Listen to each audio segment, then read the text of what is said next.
I always mess this up when I'm trying to transition over. Hey, Penta. Hey, anybody else who might also be here.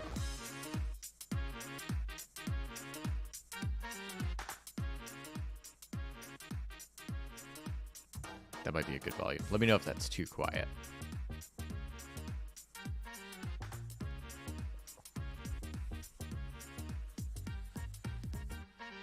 I have to look at fonts today. But if you want to see something cool, here's the latest version of the artwork I'm getting done for, well, the artwork itself is done. This is the latest version of the border art. So like here and here. This art's staying the same. I need to find some good text for this. And, oof. It is a pain. Hey, Discordia. How are you doing?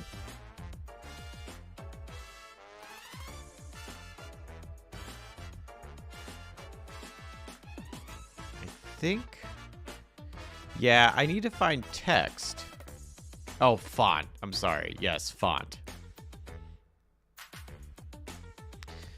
So here's the latest version of the card, which the art for this box and this box aren't done yet.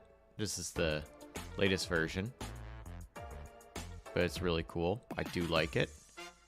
It's got like more stone, and it's got roots coming through it. And then down here, working on coursework and having intermittent internet issues. Uh-oh. Well, I hope that internet issues resolve. It stays stable.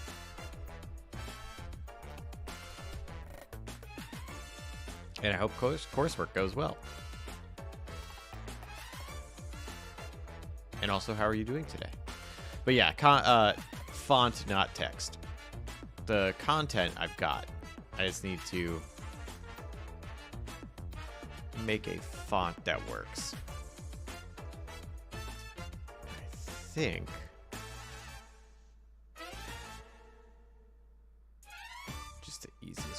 rid of this. Also, I can't find the station.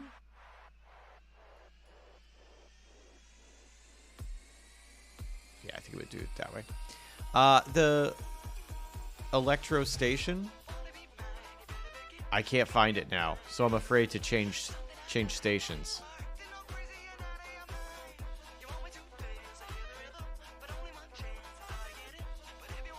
And now I'm very nervous because there was some other things that I was like, oh, I want to try this station. It's like, I can't. I don't know what's going to happen if I change this. Will I ever be able to get it back?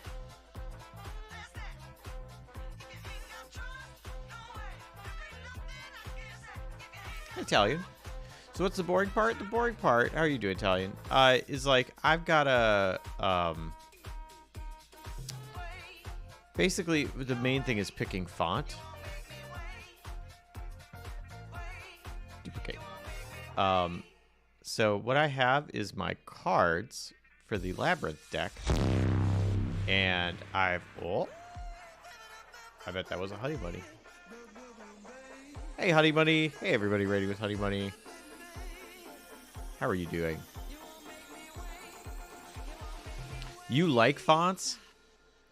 Talia, if you want to just tell me font names, I will plug them in and look them up because, woof, I hate them. Like, I gotta go through fonts, and I'm just like, they all look the same to me. They don't look the same to me. They look different. But, like, it's just, I don't know. Like, I need one that matches the style. But it's like, ugh. Not that kind of an artist.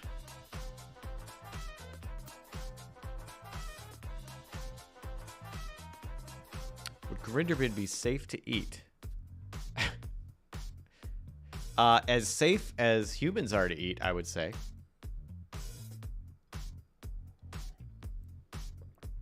So, you know, more of a moral issue.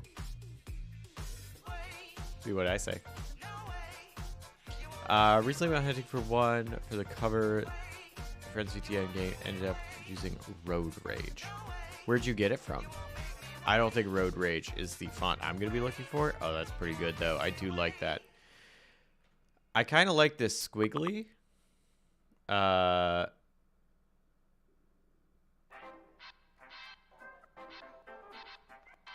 That's just a hand-drawn thing. So something kind of like that would be cool, but it's just like, man, finding fonts? Such a pain.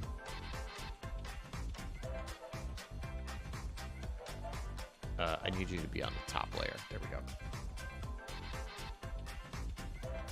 Hey, Terra Sky. I had a dream last night where I was reading a script for the Forza Motorsport movie with Oscar Isaac. We also talked about Deus Ex. That's a freaking wild dream.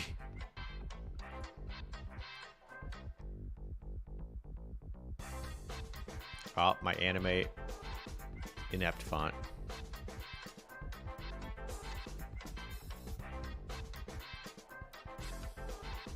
So I need something that's like clearly legible.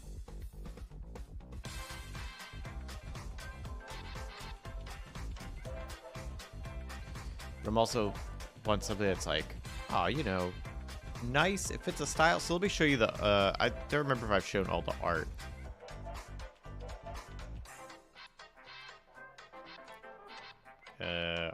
Final card art. Digital.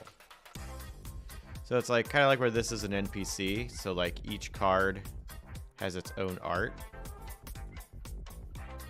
Go back. Okay, so that did make it full size.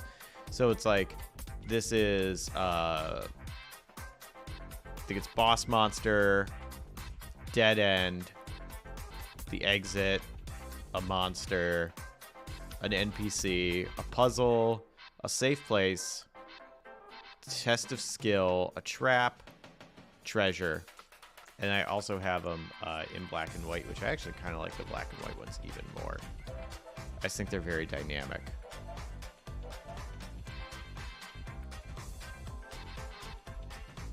It's really cool. So those are the cards for it. And so I need a font that matches both this like border style, which is very fluid and flowy and organic, and I like that. And then the cards themselves. So I want something that kind of matches that. But I have to go through like a ton of fonts and pick one. All I remember is that script, it started with a bunch of old people getting into a plane. Do you remember who wrote this? Also, it is wild that the script for Forza has people getting into a plane and not a car. The Roboto family of fonts is a favorite of mine, especially Roboto's Slab. Definitely where it matches the vibe you're going for. Roboto sounds pretty jagged.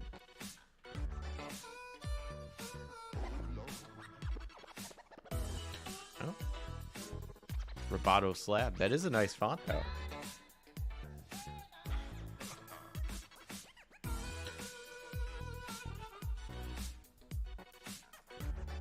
I do like it. But yeah, not what I was going for. I want something a little more flowy and organic. I have to leave that up while I do it, I guess. Maybe?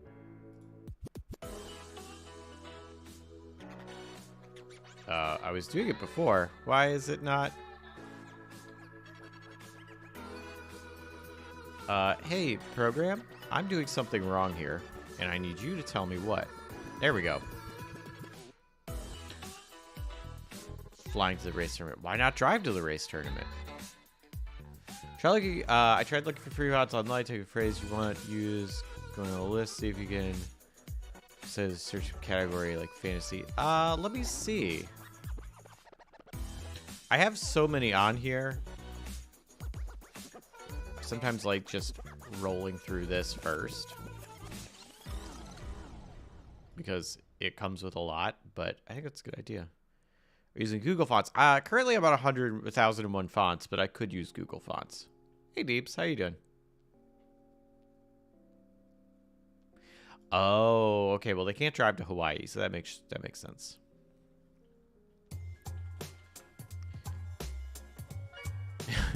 Oh, I like this one. It's just little structures. That's actually super useful for map making. Oh my gosh. Download. I've been better, having a bit of stomach trouble. Oh no, I'm sorry. What wrong?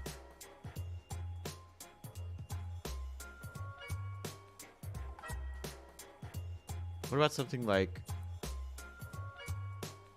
Courgette? I don't know what Courgette is. Courgette?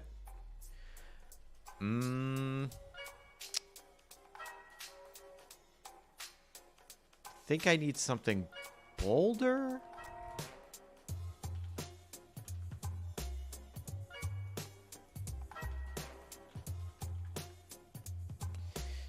I think because this is going to be on like a playing card size thing. So this font's going to be fairly small. So I think I need something a little bit like bolder.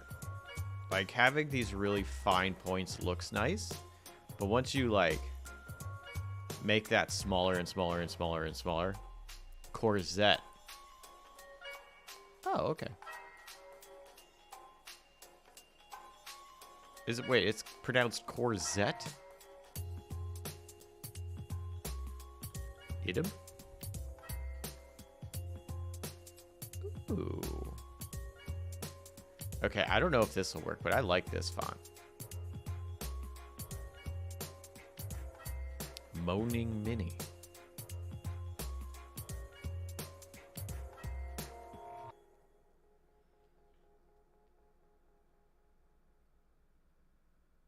CH is like a soft J. I'll take your word for it. Also, hi, Rat Beach. That could work. It's not what I was thinking about, but what do the numbers look like? Because I also need those. Yeah, I feel like the details are going to be pretty lost on it for how small it is, but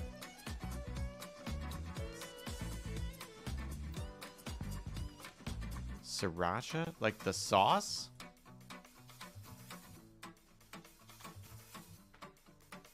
I see no sriracha. No sriracha font.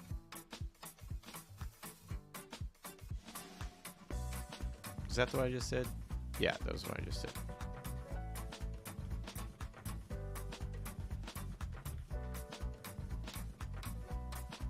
Like, that doesn't have... Like, it has the little details. That's another thing, though, with these little details, is that this has to work for the print version, too. And I don't know if those are gonna print properly at the size. DM'd me in Discord. Well, I better look at that.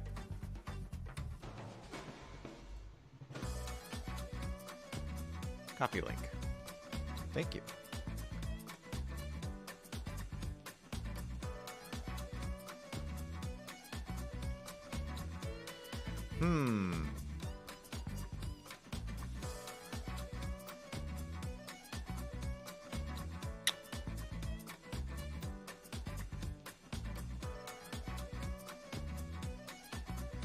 That would work. I don't know if it's like... Here's the thing. Is like, I want it to fit with this, but also still be attention grabby. If that makes sense.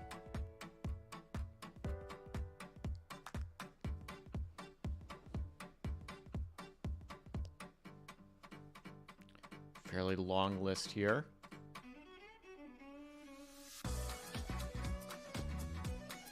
Let me look at this long list. It is nice. All right, let me look at this long list, and we'll come back to that. Emerald Hill, Fairy Tale.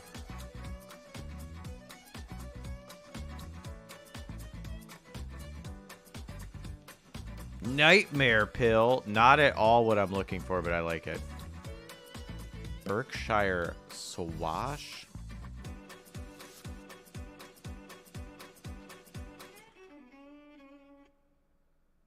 Oh, that is fun. Again, with the size. Oh, I can change the font size here. I feel like when you get it really small, like these details start to get lost. And we're gonna be dealing with some pretty small font. Like, you know, thinking like Magic Card text size.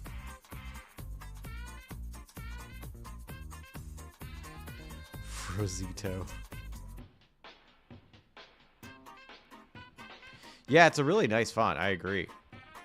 You are correct in that it is neat.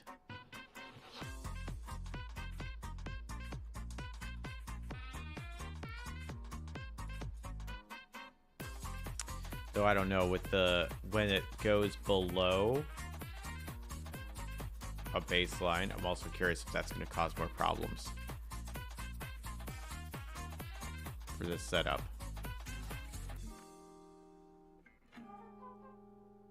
Whoa, this font. I don't even... Royal Caps?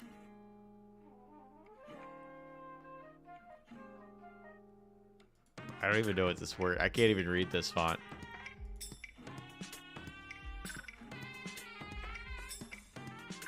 I like it, but I can't read it. Go more thematic for large text, then emphasize readability for smaller text. Well, it's going to be... where'd it go? It's going to be the title and then, like, the flavor text. So, I would like them to match. Yep. God help me if I have to pick out two fonts.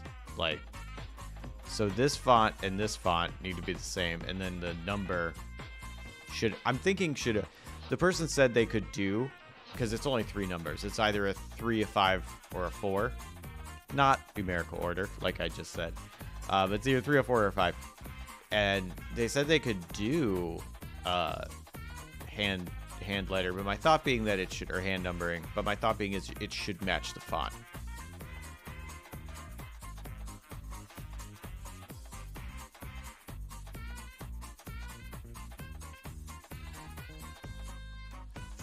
So I cannot. Unless I find 2 fonts that I love, I'm going all one font. Because, oh, I'll drive myself twice as mad. If I gotta do 2.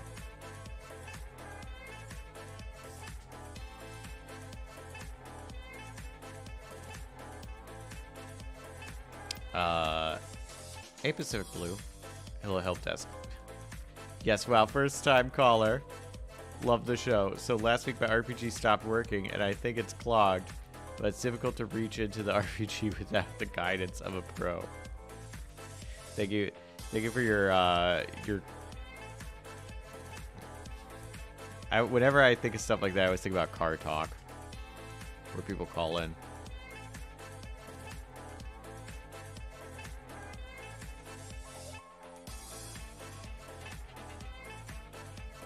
Okay, weird one. Bra one. Bra, let's try it. Nope. Alright, Google Fonts. Oh, well that's just type. Let's Google Fonts.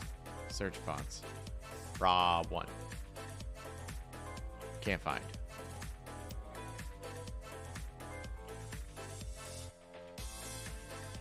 Bra one font.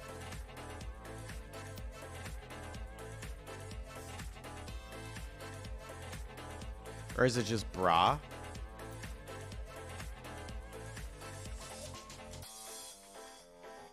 No. Okay. Send it to me.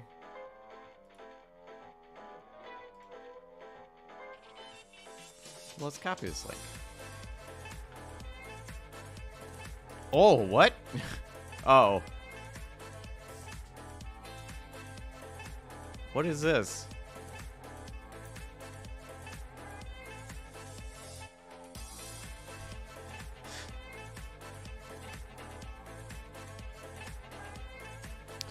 Okay. It is... Oh, it's 1A. Got it. Bra.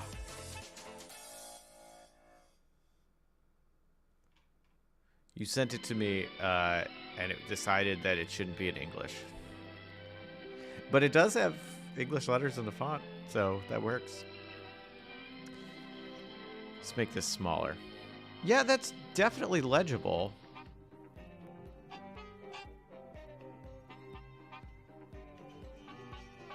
That A little thick.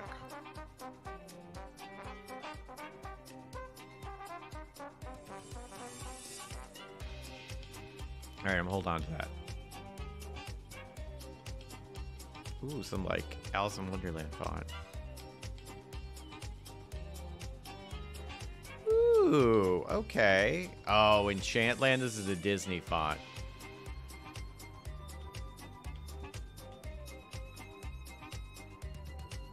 That's why.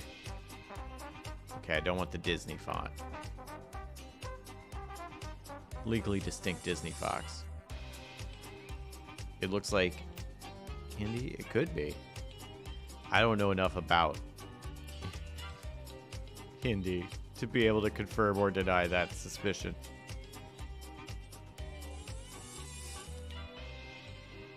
Oh, I'm sorry, Pacific Blue. To answer your question, you know, you just gotta reach in there. You gotta reach in there. You gotta make yourself, you know, put yourself out there.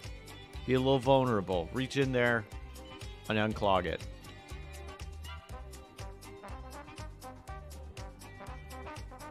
The great part about it is you can't mess it up so bad.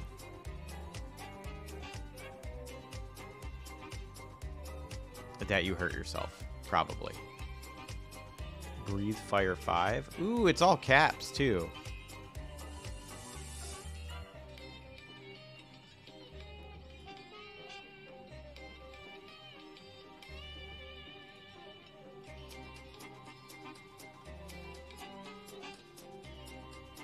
Oh, that's interesting.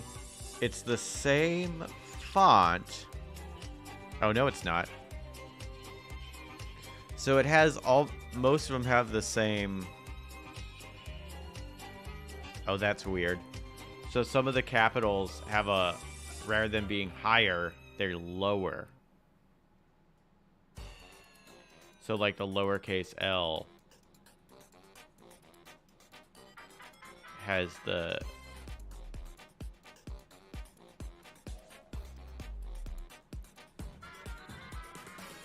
There we go. That makes it easier to see.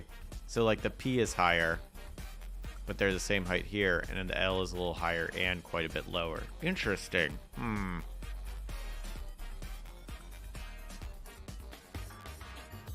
Okay, we're gonna leave this one open.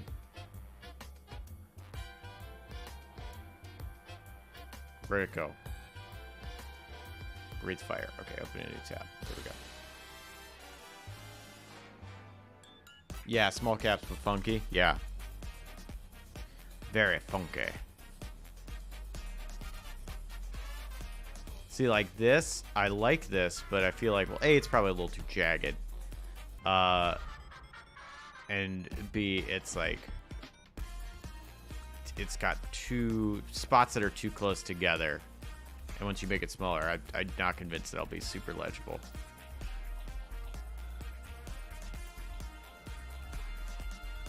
So many things to worry about when picking fonts.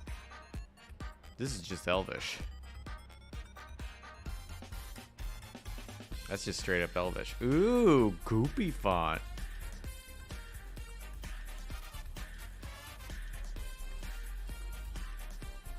Oh, I like this inky font. Again, not at all what I'm looking for this particular project, but I just think that's really cool. Hang on, I'm going to open that up.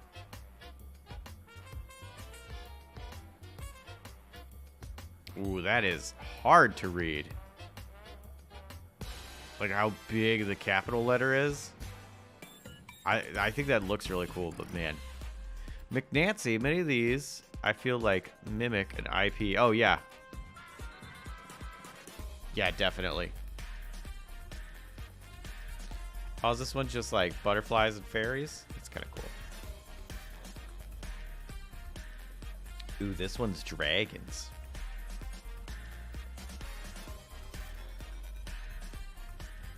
What is this freaking worms with lips font? Are they supposed to be like the ends of balloons? It's called Mermaid. Not what I'm getting. Try Aladdin. Yeah, I love that kissy worm font. Okay, Aladdin.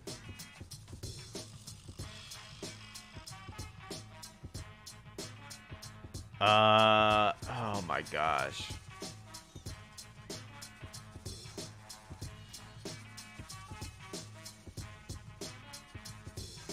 Yeah.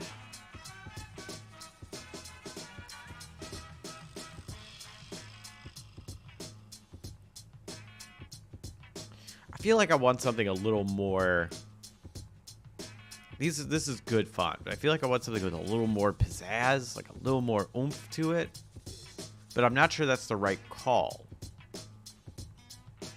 Because you need something, like if you're looking at a Magic card or whatever, like it's pretty basic. And like a lot of card games, hang on.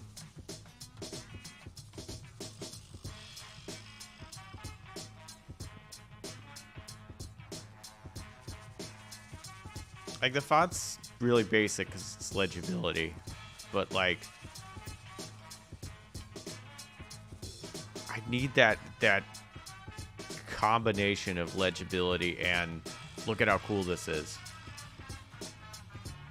Tough to have curvy and readable and pizzazz. I know it's a real pick two situation.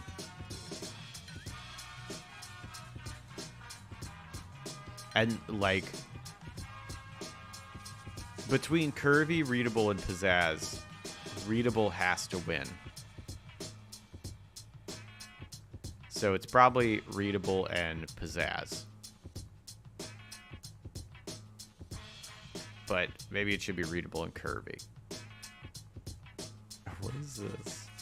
What is this? What is this creature? Did you know there's a Pokemon? Hang on. I want to... Tell me if you've seen this Pokemon. There is a Pokemon. Owl of Kirby. Yeah, I feel... Maybe I should be going for readable and pizzazz, and like those that's where I need to limit my scope to. Is readable, pizzazz. That's where I need to find. Because I feel like ultimately that's what I like more.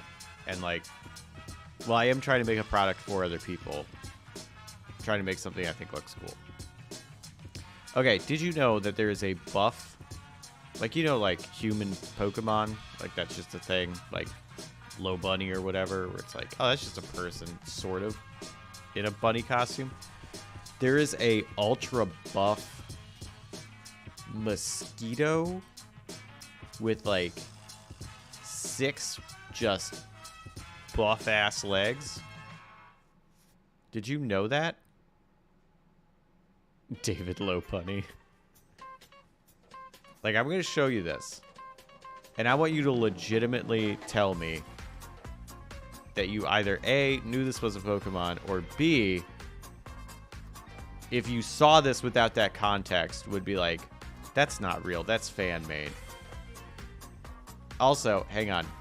Hang on. I gotta hide this, because I don't want you to know the name. I want you to guess. I'm going to give you like 3 names. And like, if you...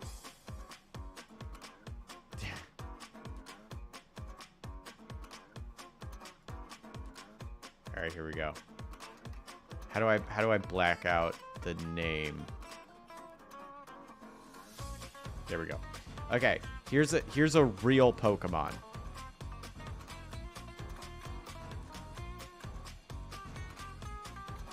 This is a real Pokemon.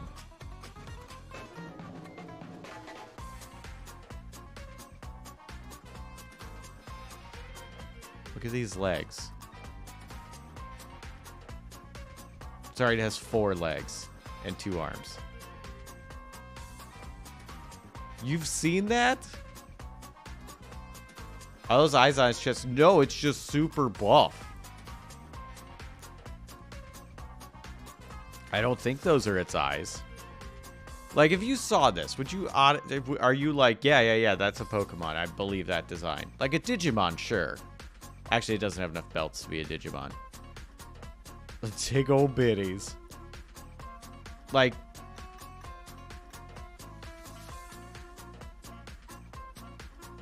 And what do you think this Pokemon is called? It has a real name.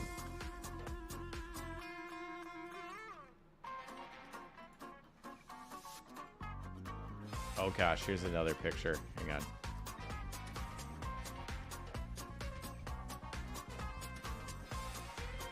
Yeah, here's another one. Oh, wait. Oh, no, hang on. There we go. I hit it. The name was actually on the screen, and I just hit it.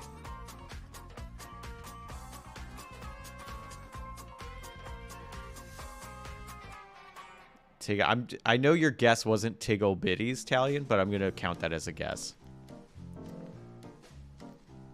It definitely has more Digimon to it. Mosquitter? I looked it up already and saw its name, and I can't play this game. You can just guess a game. It's okay, Deebs. You can just say what you think it should be called, or what you thought it might be called before you saw the name. Brosquito! Crawdad, that's a good one. Mosquitoer. Sucky Sucker. So, that's Mr. Sucky Suckerton. Mosquato? Oh, because he squats? That's funny. 4 legs. Could do a lot of squatting.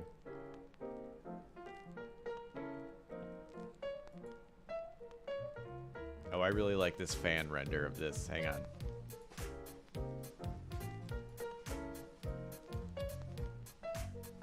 Hang on, I gotta drag this in. Here's someone's fan art.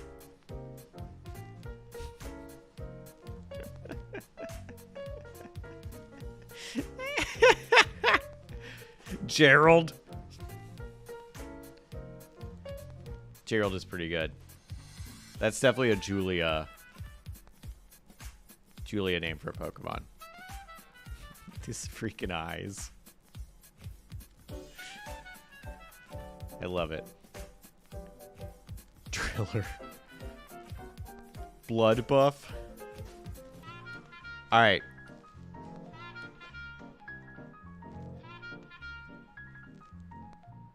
Apparently it communicates by flexing. That's freaking great. I believe that's really in the Pokedex. Okay, so this is a real Pokemon, and its name is Buzzwole.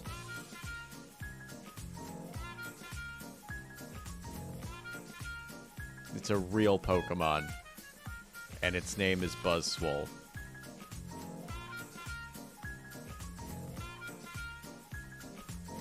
I don't know if I'm happy that it exists or upset that it exists.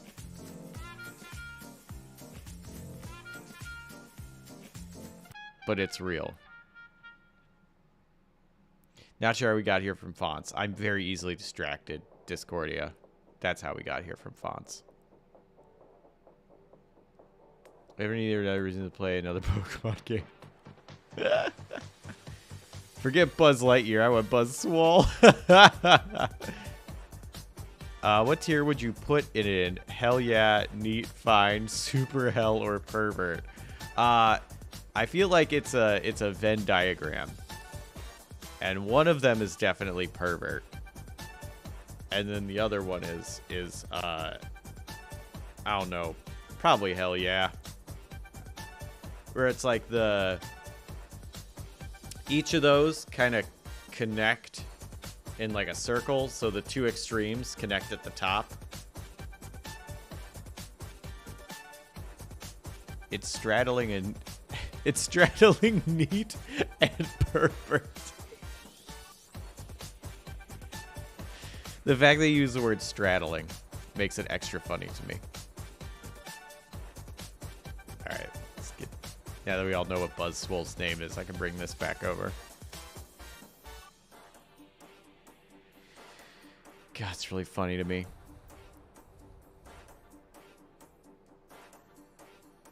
I agree with neat and pervert, which I think would default to pervert.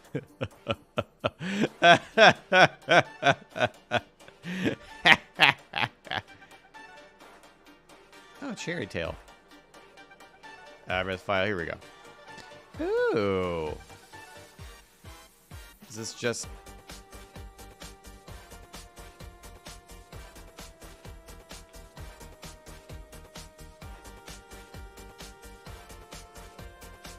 What is this font? It's just symbols?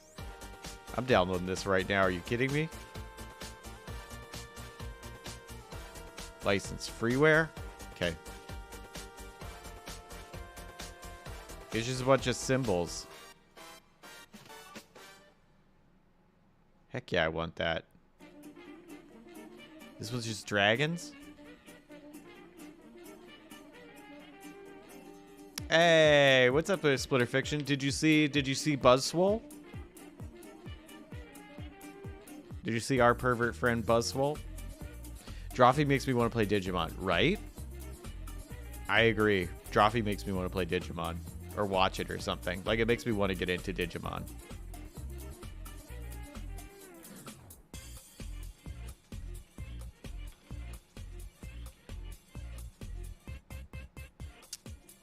If I did... The Wild Breath of Zelda is the name of this font. The muscular mosquito thing. Yep, that was Buzzwole. Your friend and mine, Buzzwole.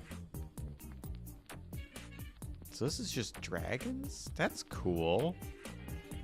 I want this. Freeware as non-commercial. Well, can't guarantee that, so we're not downloading it. Anything that's like not for commercial use, I don't get it. Because it's like, I might accidentally use it on something I sell. And then I'm in trouble. Because I made like $2 off of it. Because that's how much I sell. Festovia? Considering I don't recognize that, I'm going to say no. Well. Alright, Google Fonts. Well. I would consider it if I could find it. Swolskeeto is not responsible for your perverted feelings. They just love to lift. It's true. Oh, shoot. It's another fantasy one? Download another freaking Wingdings.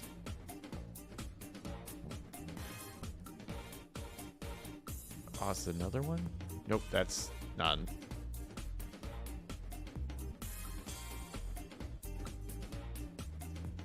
Selected right puzzle. Ooh, runes. Fantasy silhouette creatures.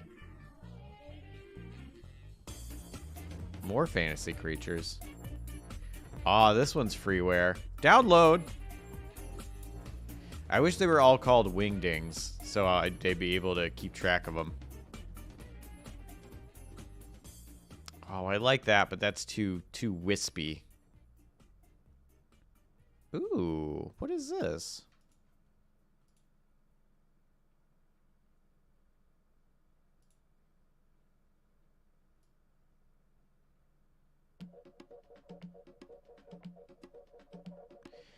I like this font. I feel like for its size, for how small I've got to make it, the details are going to be just never going to show up. But that's a cool font. Off-band Wingdings. Wrong dongs. That's funny. I always liked... Oh, yeah, we were just looking at that. But I forget which one it is. Hang on. We're going back to it. Corzetti? I feel like... Why do I keep... There's a font size right here. I think... Oh, so you were here at the beginning. So we're finding a font for the cards for the Labyrinth deck. And this is the latest sketch of how the art is set. So this background art. It's these borders that I'm getting made. And these are the latest version of them. Corzetti. Corzetta. Corzette. So I'm trying to find a font that's very legible, but also looks cool. No, not like a Z. Courgette. Oh, it's the J, right? Courgetti. Courgetti. Courgetti. Courgetti. Raj. Courgetti. Courgetti. Okay, Courgetti. I'm going to forget it, but whatever. Yeah, so this is going to be like a standard playing size card. So like think like the title on Magic the Gathering card or like another TCG. Where it's like it needs to be very legible while still being small, and then there'd be a little flavor text down here. So I'm trying to find something that looks cool and is very legible.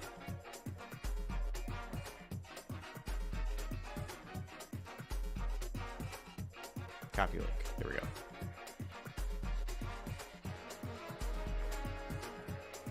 Buzzswole. Sorry, Buzzswole.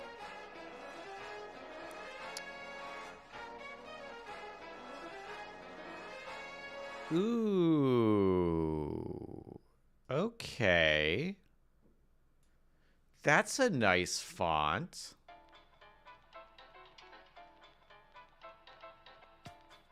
Non-commercial. Nope, can't use it. This is a commercial product. Boo.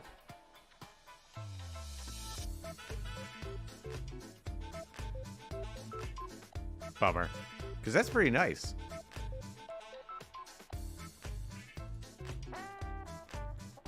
But I can't.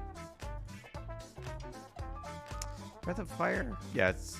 Oh, dang. Breathe Fire is also non-commercial. Well, bye. Hard pass. Commercial use with donation. This would not be something I would use for big product. Can you filter? Can I? Hang on.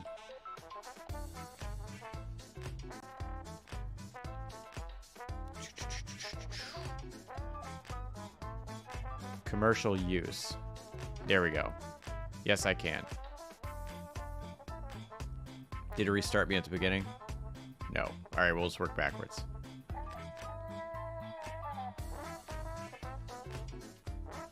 Hey, Larson. Today, yeah, font is going to be a big part of today. I have to do some, like, the boring stuff of game design, which is, like, picking a font to go with this. I hate it. So you're all here to keep me semi doing this and not get completely distracted. English missing a lot of letters. Binge or whinge. Binge that is a good one for explaining the soft G. Mirage and binge. Yeah, this cut down a lot of fonts. I like this font. I don't think that's gonna work, but I like it.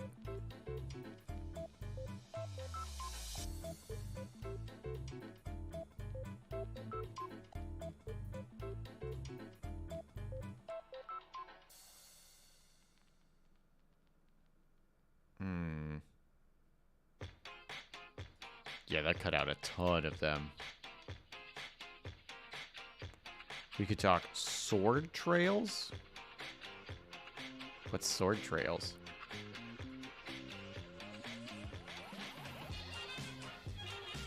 What am I looking at? I don't know what I'm looking at.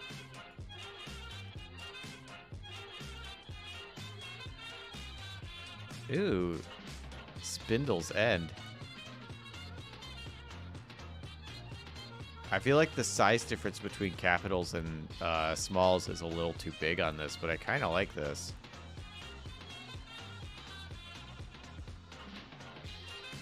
Oh, trials.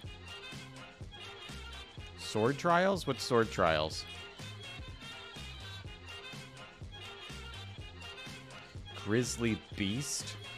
Ooh, I'll check that out.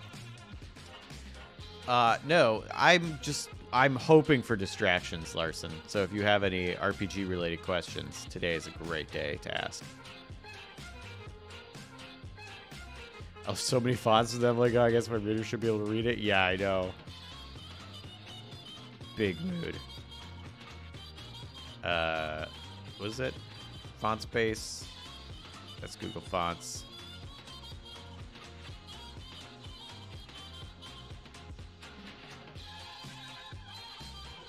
Grizzly Beast. Oh, it's like really puffy.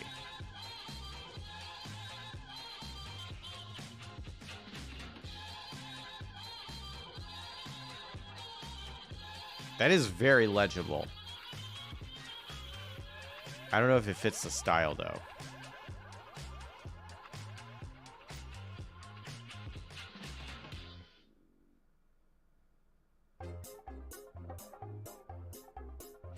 Oh, the sword trials.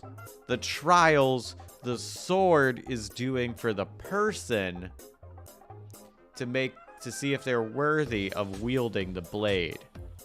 Got it.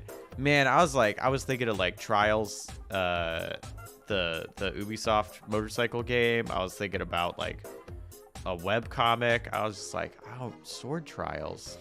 Sword trials. Got it. Did you come up with any?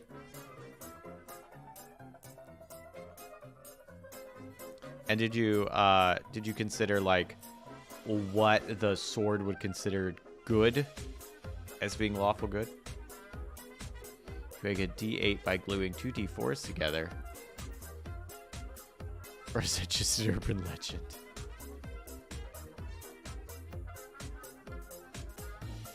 Wait, you would make a D6, wouldn't you? You'd make like a very pointy D6?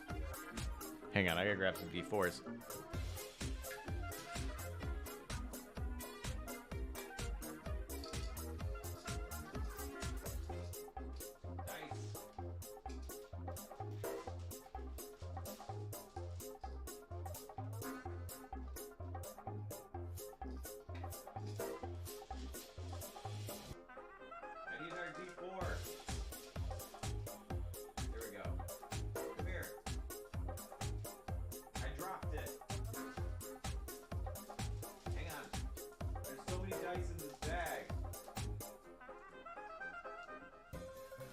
Okay. Okay, so a D8 has 4 on each side, but that's not, but a D4 only has 3 on each side. 1, 2, 3, 4, 5, 6. Yeah. 2 D4s together do indeed make a D6. Because if you have a D8, the D8 has 4 sides to the top, 4 sides to the bottom. And the D4 has 3 sides to the top and 3 sides to the bottom. So you just make a real wonky, because 2 of the sides of the D4 are touching and making them inaccessible. So actually,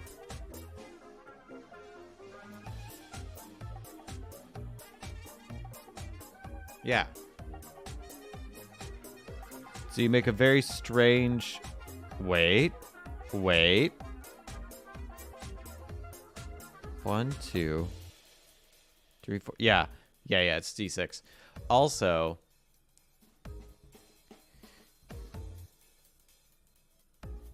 yeah, exactly, Talion. That's why I was like, wait, I think it only makes a D6, but I need to like physically see this to make sure. But yeah, so it's 3 sides.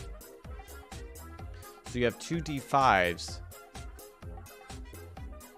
I mean, you could make a D5, absolutely. It'd be a little funky shaped. Also, the weird thing about this is when you would roll it, it would land like this. So it's like, which side is up?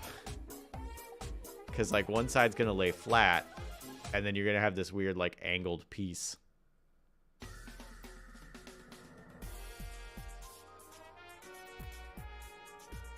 Hot take, D4s are garbage, and you should use D8s for D4 rolls anyway. That's blasphemy, Deebs. D4 is one of my 2 favorite die.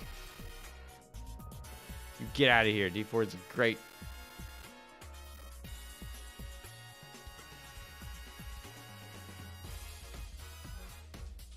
They don't roll good. They roll great. You chuck a little pyramid out there, and they bounce around. It's amazing. They do make round D4s, though. Like, hang on. I think it's Dice Envy. Have the patented, I believe, Infinity D4. So it's like basically a rectangle with rounded edges. So it'll never stand up on its ends. It'll always roll to one of its heavier sides, and that's a D4.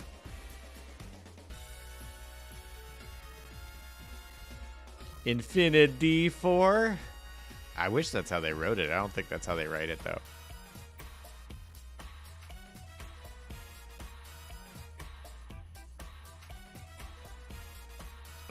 Do they have...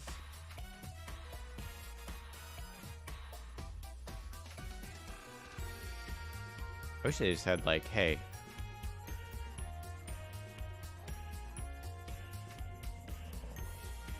Yeah, there's the D4.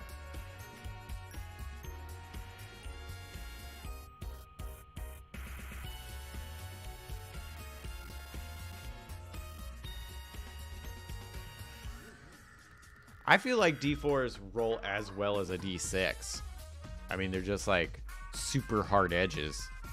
I would argue D4s roll better than D6s. I've rolled them. I mean, it's a die. It rolls as well as every other die.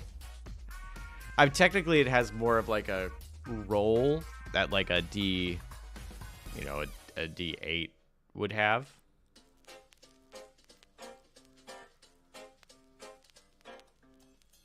They just slap down rather than... Oh, you gotta put some oomph behind those D4s. When you roll a D4, you gotta be like, this is life or death, baby. Bah! And you really chuck them.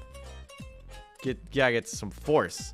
They won't just... They're not just content to roll in any scenario like a D20 where D20s are like, oh, sure, I'll just roll. And you can just kind of like it out of your hand, and it's like, look at me roll. Nah, D4s demand some respect. You gotta roll D4 from your chest, as they say. Say from your chest. I need him to stay on the table, Jesse. I don't want to chase them across the room. That's fair. I mean, you could throw them hard enough. There's a good balance between like throwing them so hard that they become, you know, problems on the floor, and throwing them so light that they don't roll. You can roll them. It's there. Probably does take a little extra work though.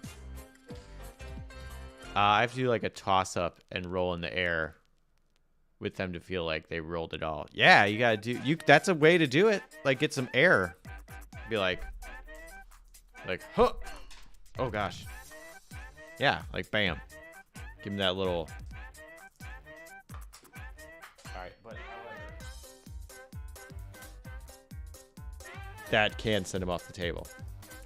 Toss a D40 or Witcher. That guy in the Kung Pao movie. Yep, it's like that.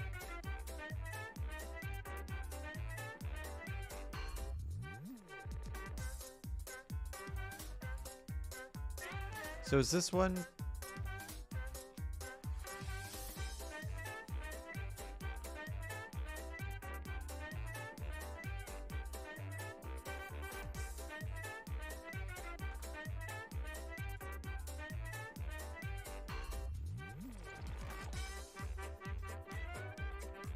Yeah, this one's not in. I don't know if this is this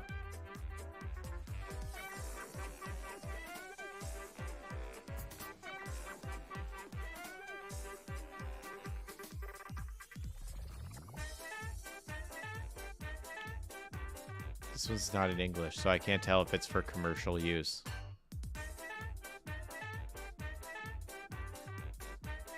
Alright, well I guess I can't use this one then. So Grizzly Beast is indeed for free use. It's freeware. This one's also freeware. And this one's also freeware, but I feel like it's not going to work. Is Courgette? Courgette. Free for personal use, free for commercial use. Okay, so Courgette also works.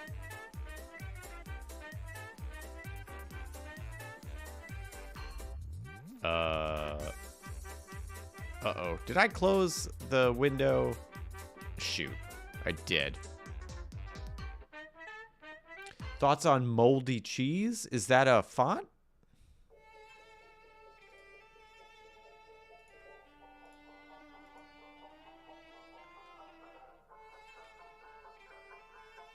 Moldy cheese? That's too many E's.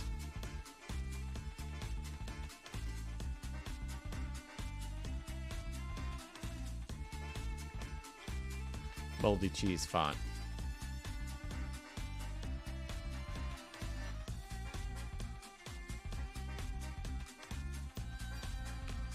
Is moldy cheese?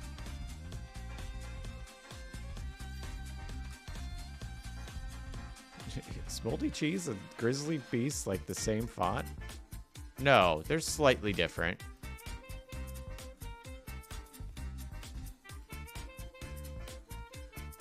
Okay, so this is all capitals.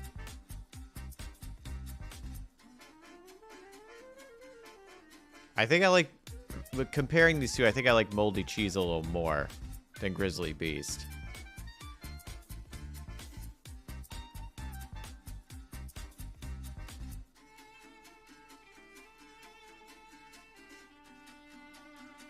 Is this the one with the details that no one will ever see? Yeah. I like this one. I don't know. I'm really feeling this one. Even though, like, no one's going to see this. Can't catch me up, the sticky cheese, man. So anyway, sword morality. What is? Was it? Yeah, yeah, sword morality. Like, what if it's a lawful good sword and it wants... Well, like, what does it think lawful good is?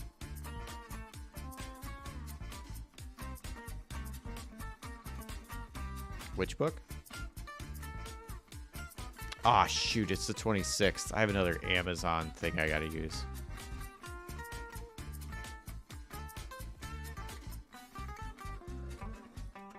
On the subject of books, I forgot to cancel my Amazon, my Audible subscription. So now I have like 3 more books I have to download before I can cancel it.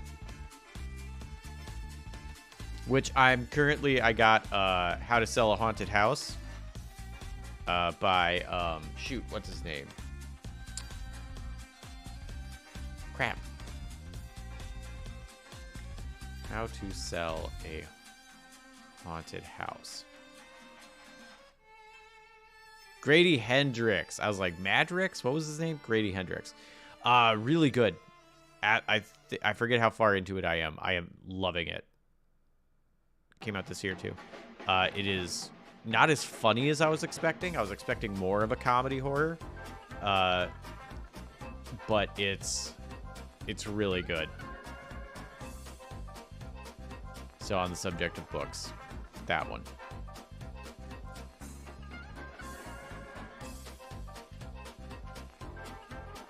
All right, let's do... How could I...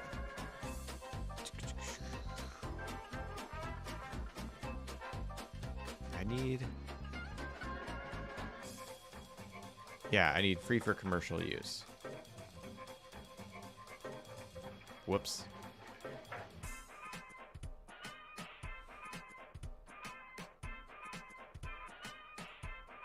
Did I download this one? Yes, I did, because it's #1. Okay. I like Aggressive Winter, but I don't know if that'll work for this. Yeah, let's give it a look. You know?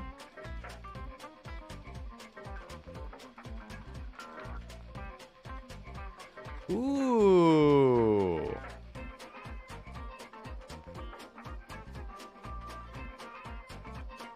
It's a little scratchy, which I like. I wonder if that'll work.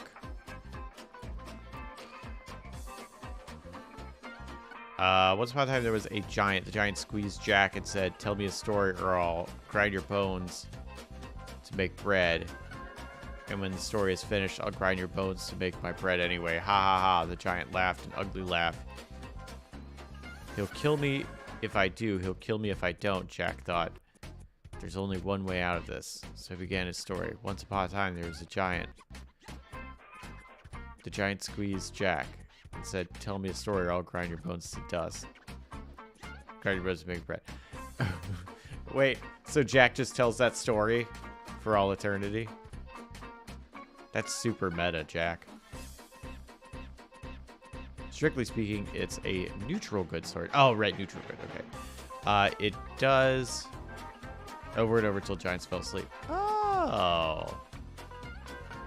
Jack was indeed a clever boy. Strictly speaking, it's a neutral good sword. It does cleave. Okay.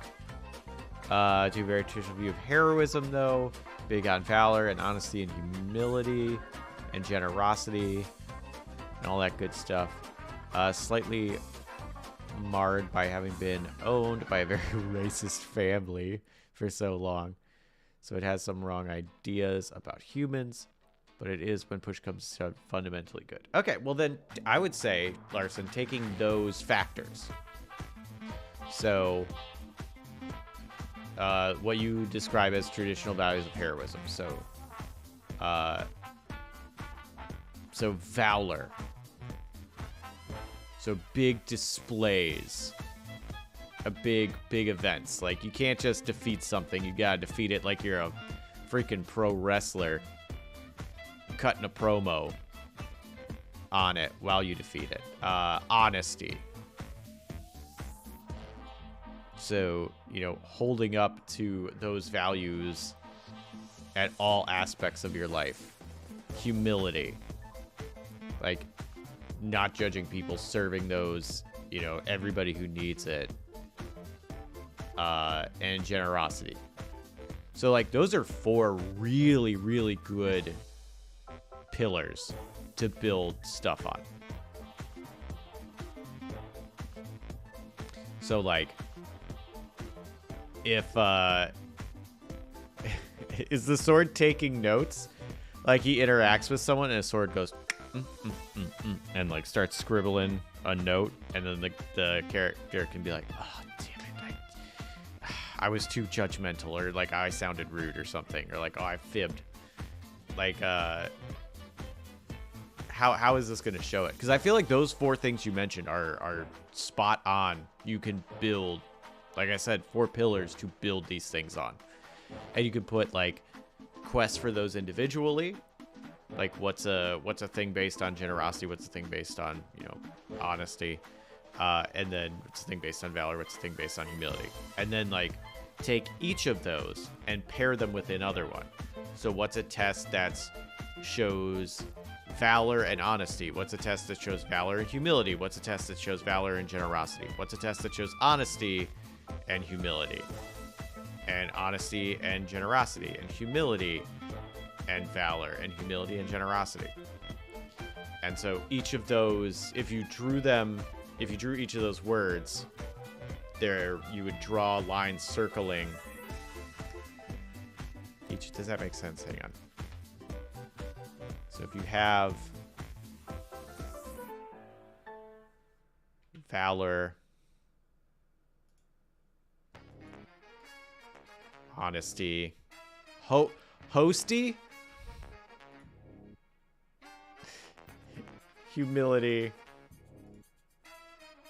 and what was the other one? Generosity. Okay, so if you have each of these, you have to rearrange them.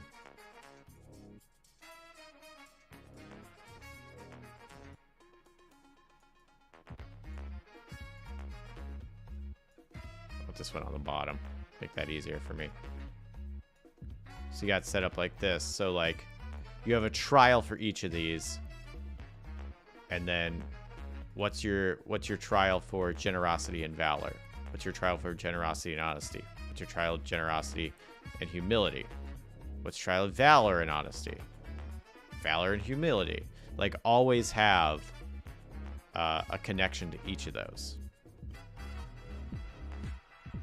That's a freaking great way to do it. It's not the only way, but that's certainly. Oh, I have this too small. So like each of those connected to each other. Hopefully showing the lines makes it work better. Cause yeah, that'll give you like the good groundwork for it. Does that make sense? It's from Stinky Cheese Man. Oh, okay. Looking through my font list, if you want to kind of scratch it, like trade wins. All right, I'll try that one. Thanks, Splinter. I wanted, if I could only pick 2, it would be legibility and pizzazz. So something that's like eye-catching and cool, but is completely legible in small font. If I can only have 2 things, it would be those 2 things. I'll definitely urge the wizard to duel someone without casting spells at some point. Ooh, that's fun. I like that idea. Kind of, yeah, it's agreed to just keep watch the wizard. See what he gets up to for a while and judge if he's worthy. Nice. Hosty is one of my favorite values. Yeah, it's the best. Who doesn't love Hosty?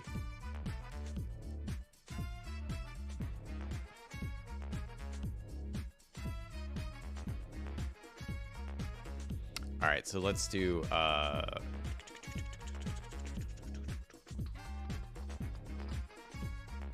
aggressive winter. That's freeware. Okay. So I was doing trade winds font.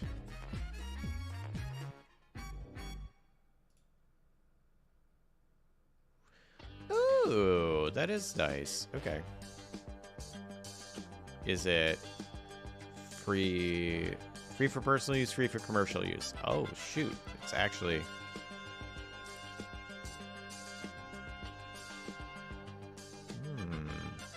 All right. See, I was thinking something more like swirly, but I don't... To go with like kind of the organic movement of this, but I don't think it's... I don't think that's the thing I'm going to get. What if I put stone?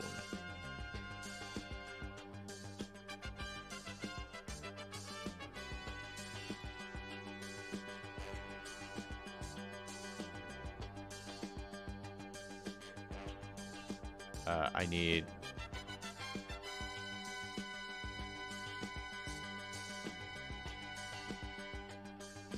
No, that's sensitive. I need it to filter, but whatever. I'll just have to look for the green. Let's go. Can I look? If I go to font space, I put stone. Can I filter commercial use? Yeah, there we go. Might help to download some of these and see how they look in place. Hard to judge whether they match. I agree, Italian. I just didn't want to download all of them immediately and then be like, ugh. I have so many fonts. I wanted to kind of like get a few and be like, okay, let me download like 2 or 3 of them, plug them in, see how they look. And then if I like them, cool. And if not, be like, okay, well, maybe I need something that is more round. Or maybe I should try these other ones that I had up here. That's what I thought. But I'm probably going to download some of them soon. Sword doesn't have any resource here. Best I can do is urge the wizard to do something specific. Spots that are produced. Oh, yeah, absolutely. The sword should totally... oh my gosh, what's happening? Aw, Total Ginger! Resubscribed for 26 months and says, woo, 26 months, howdy, y'all. Thank you, Tonal. I appreciate it. I hope it's been a joyous 26 months, and I hope it continues to be a joy. Thank you. For, yeah, Smarmy with sunglasses. For, yeah, I feel like it doesn't have resources, but, like, it's got the power in the situation. Like, the sword has... Oh, no, you're totally fine, Tonal. I appreciate it. I'm ADD. Interruptions are just part of life. It's weird when there aren't any. The sword has all the power here. Like, even without resources. If the character wants to use the sword, they have to impress the sword. They have to do what it wants.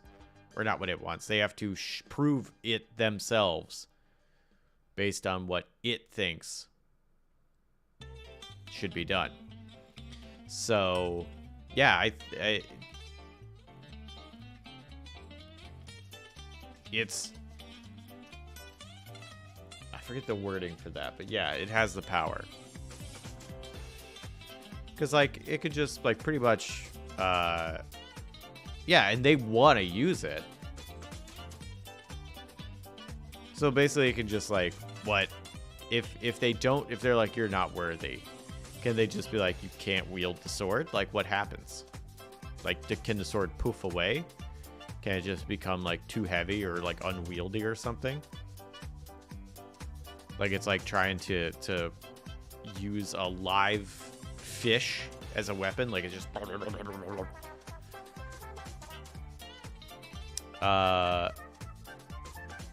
Berkshire Swash. Which one was that? I do remember Italian suggesting it.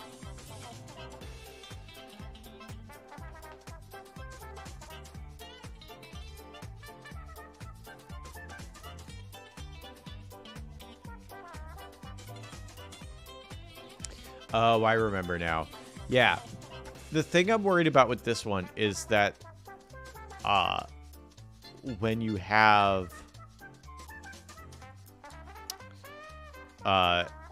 your top line and your bottom line can vary a lot. So, like, this is a lowercase f.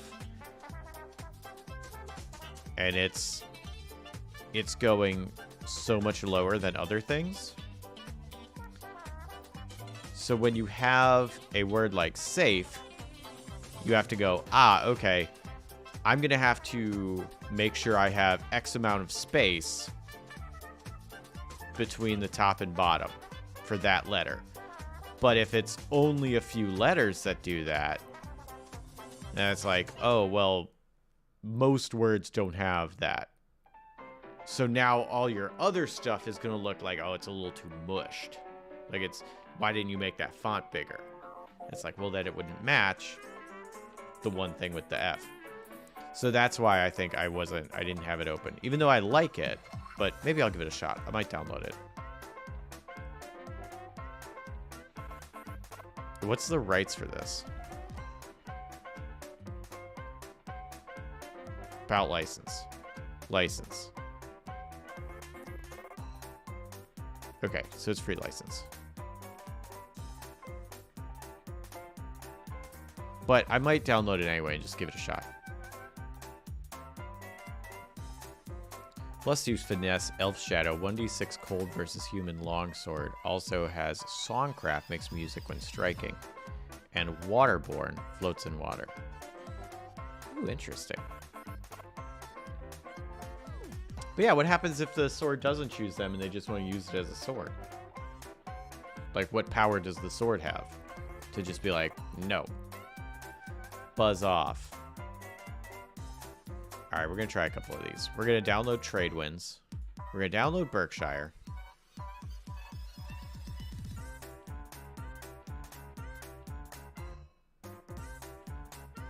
We're going to oh, there it is. Download Berkshire. And then we're going to download Moldy.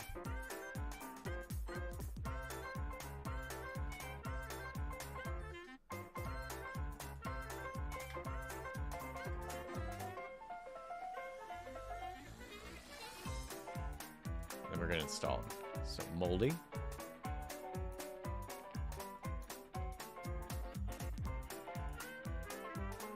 Install.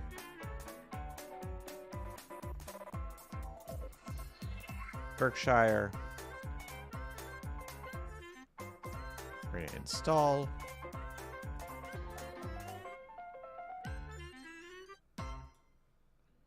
And Tradewinds. Install.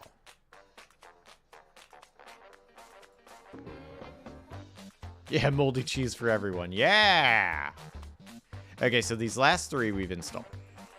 So now let's... did this refresh? Let's find out. Yeah, we have moldy cheese. We have moldy cheese. Alright, so we're going to duplicate this. So moldy cheese. And then this one we're going to change to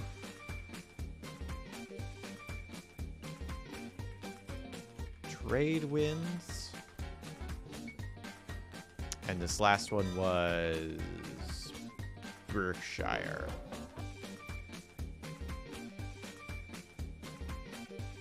Berkshire Swash. Okay. Berkshire Swash. Alright, and now we can remove them.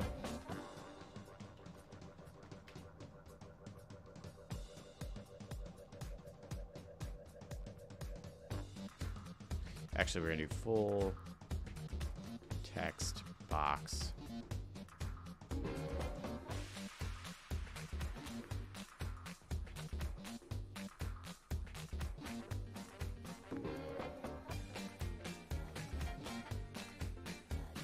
There we go. Just to like make it fill the whole thing.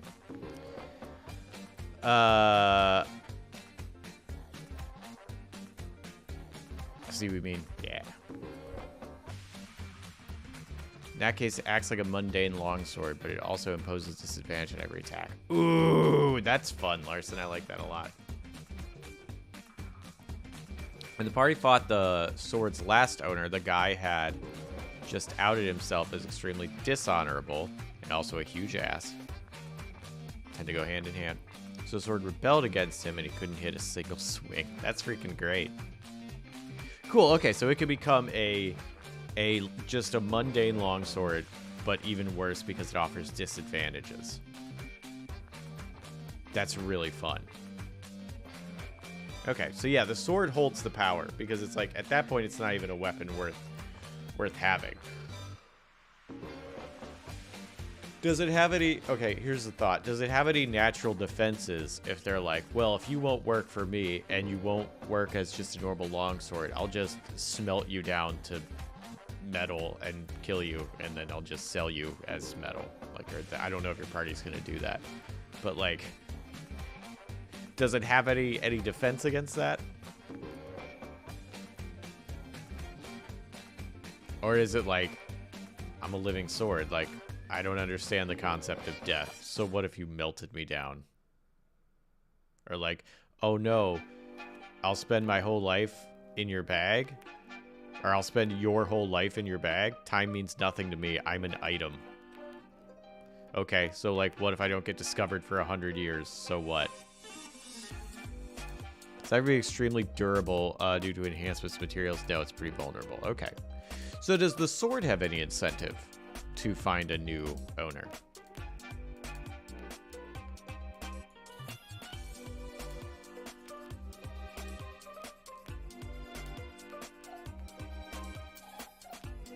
Actually, I'm going to copy this.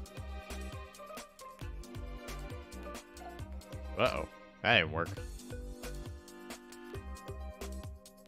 Oh, because I had the wrong thing on. There we go.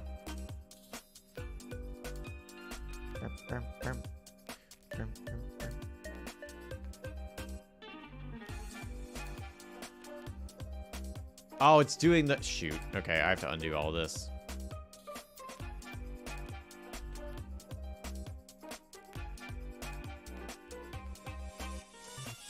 A full text box.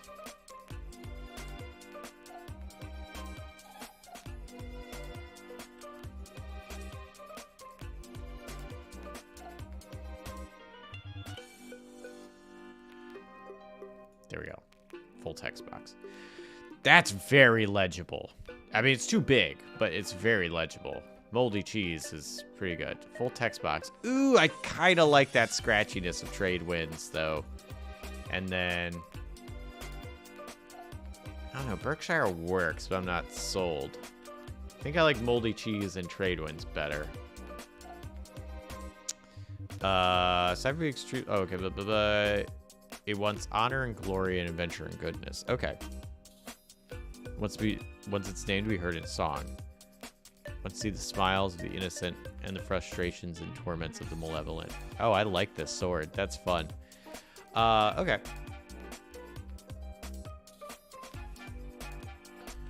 Does it... Okay. Yeah, moldy cheese is maximum legibility. But I like trade winds.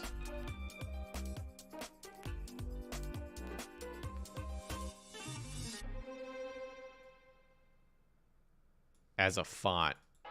All right, we're going to do an NPC. So now that I know it fits in here.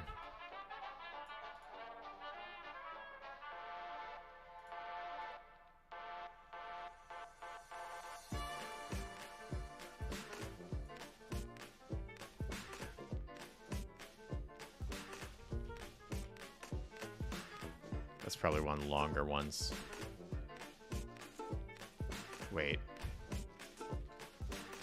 Actually, a test of skill is probably the longest one.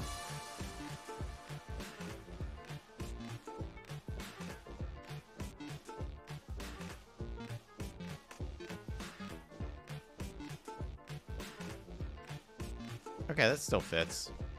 God, I think that looks really... Ooh, I like it. Oh, man. I feel like it's just scratchy enough to kind of contrast with the roundness of that. I don't know if that's good. I like it. Okay, what's a number look like? Ooh, no, I really like it. The 3 sort of matches this one. That's pretty good. All right, let's do some moldy cheese. Let's do a test of skill. Oh gosh, that's so clear though. God, that's super legible. Needs to be a little bit smaller. Oh, I need the whole thing though. You can't just change one word.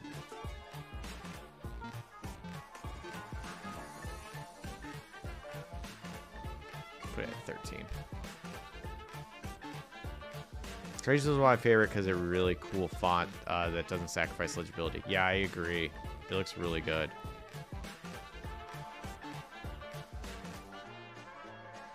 So let's do moldy cheese.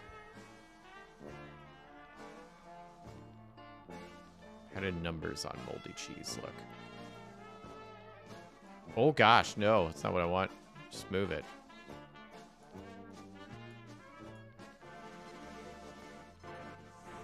Okay, here's the thing though, we gotta make it small.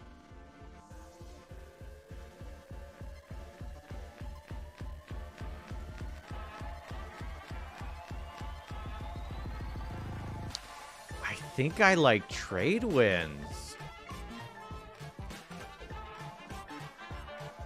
It's very legible. It's got some of that scratchiness. All right, here's what I'm gonna do.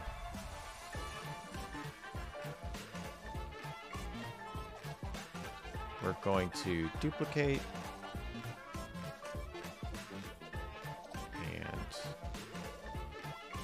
we're gonna drag it down here. I'm gonna print this out. A test of skills to show how badass you are.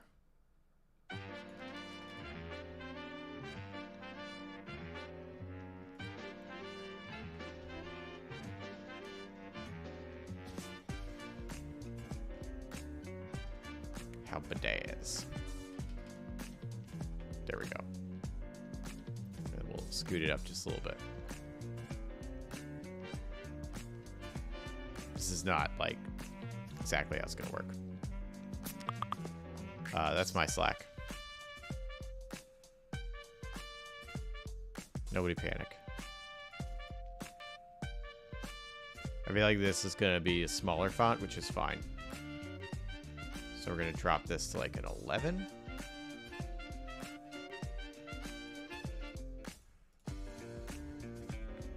Show, oh, nope.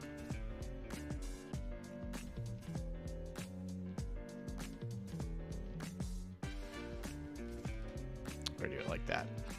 All right, we're just gonna print that. Let's see. Now I haven't quite decided how the sword is going to react to being taken into the Underdark proper, because it's one thing to get a chance to a single drow that you met on the surface, quite another to be taken down the city full of drow. I feel like that's a perfect time for the sword to test the metal of that wielder. Like putting the sword in that situation. Also, do you want to play the sword like more human? Like as terms of you and I human? Like that it has feelings and emotions. You said it has wants and desires and dreams. So like how does it fall on the humanity scale? I'm gonna turn on my printer. I'll be right back.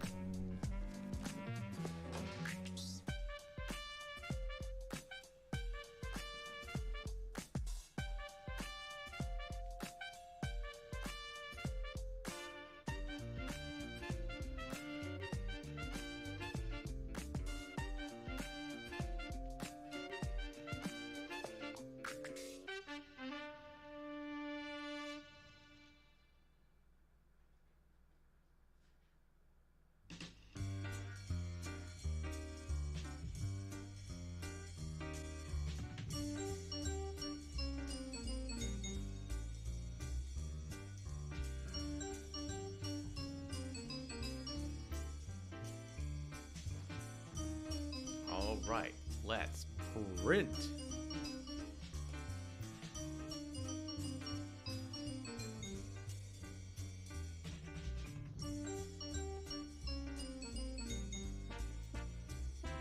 Oh yeah, that's a good question, Splinter. I think it speaks, but I don't think I ever asked that directly.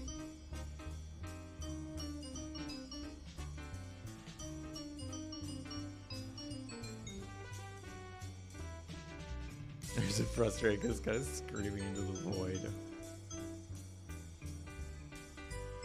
Okay, it only speaks mentally. Oh, only to its owner. Interesting. Another computer is using the printer? It's not, I promise.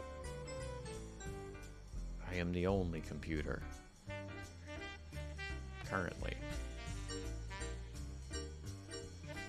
Let's try that again. Yeah, that's all I want. Please print.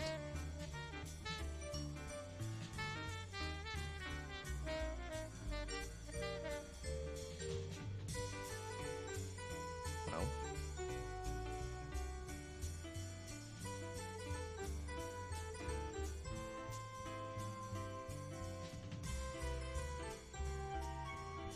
Chicken.pdf and its own publication.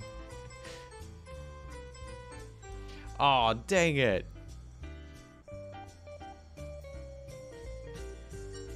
Italian's overtaken my printer. Those fonts were actually just malware. Cantonian Crafts? Hi, new here. Is this a channel that takes TTRPG help desk calls, helps with issues?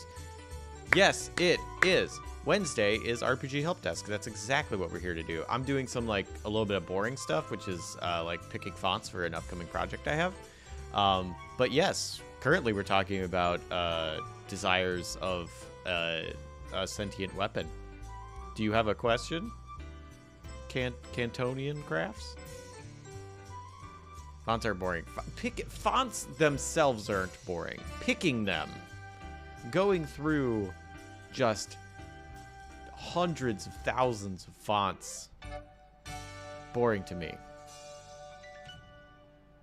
That's why I try to get other people to do it. But I had to do this one myself.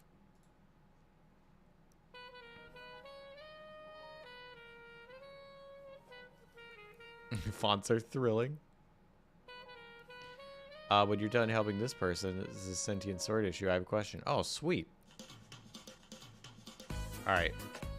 I usually end at 2, so I'll definitely make sure I get to your question before I end, though.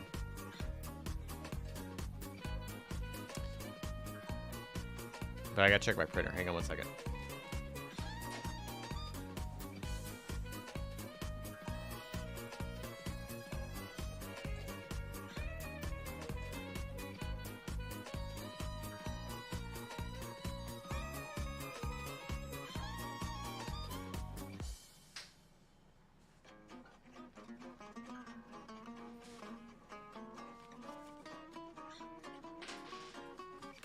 Accidentally pulled up a D8. That's my Slack.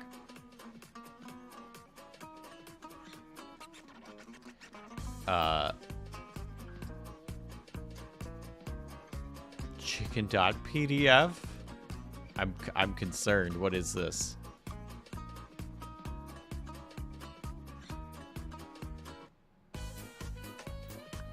Chicken.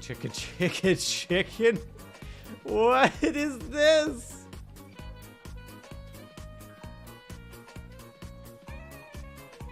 Is this just like a test document you can print?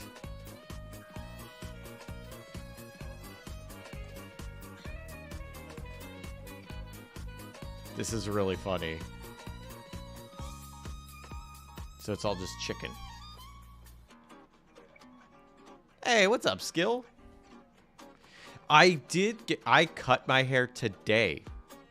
I shaved the sides of my head and the back. To a point. There's like some hair back here. It's a mohawk. But yeah, I shaved my face and my head today. So you are correct. I did. Very observant of you. Dang.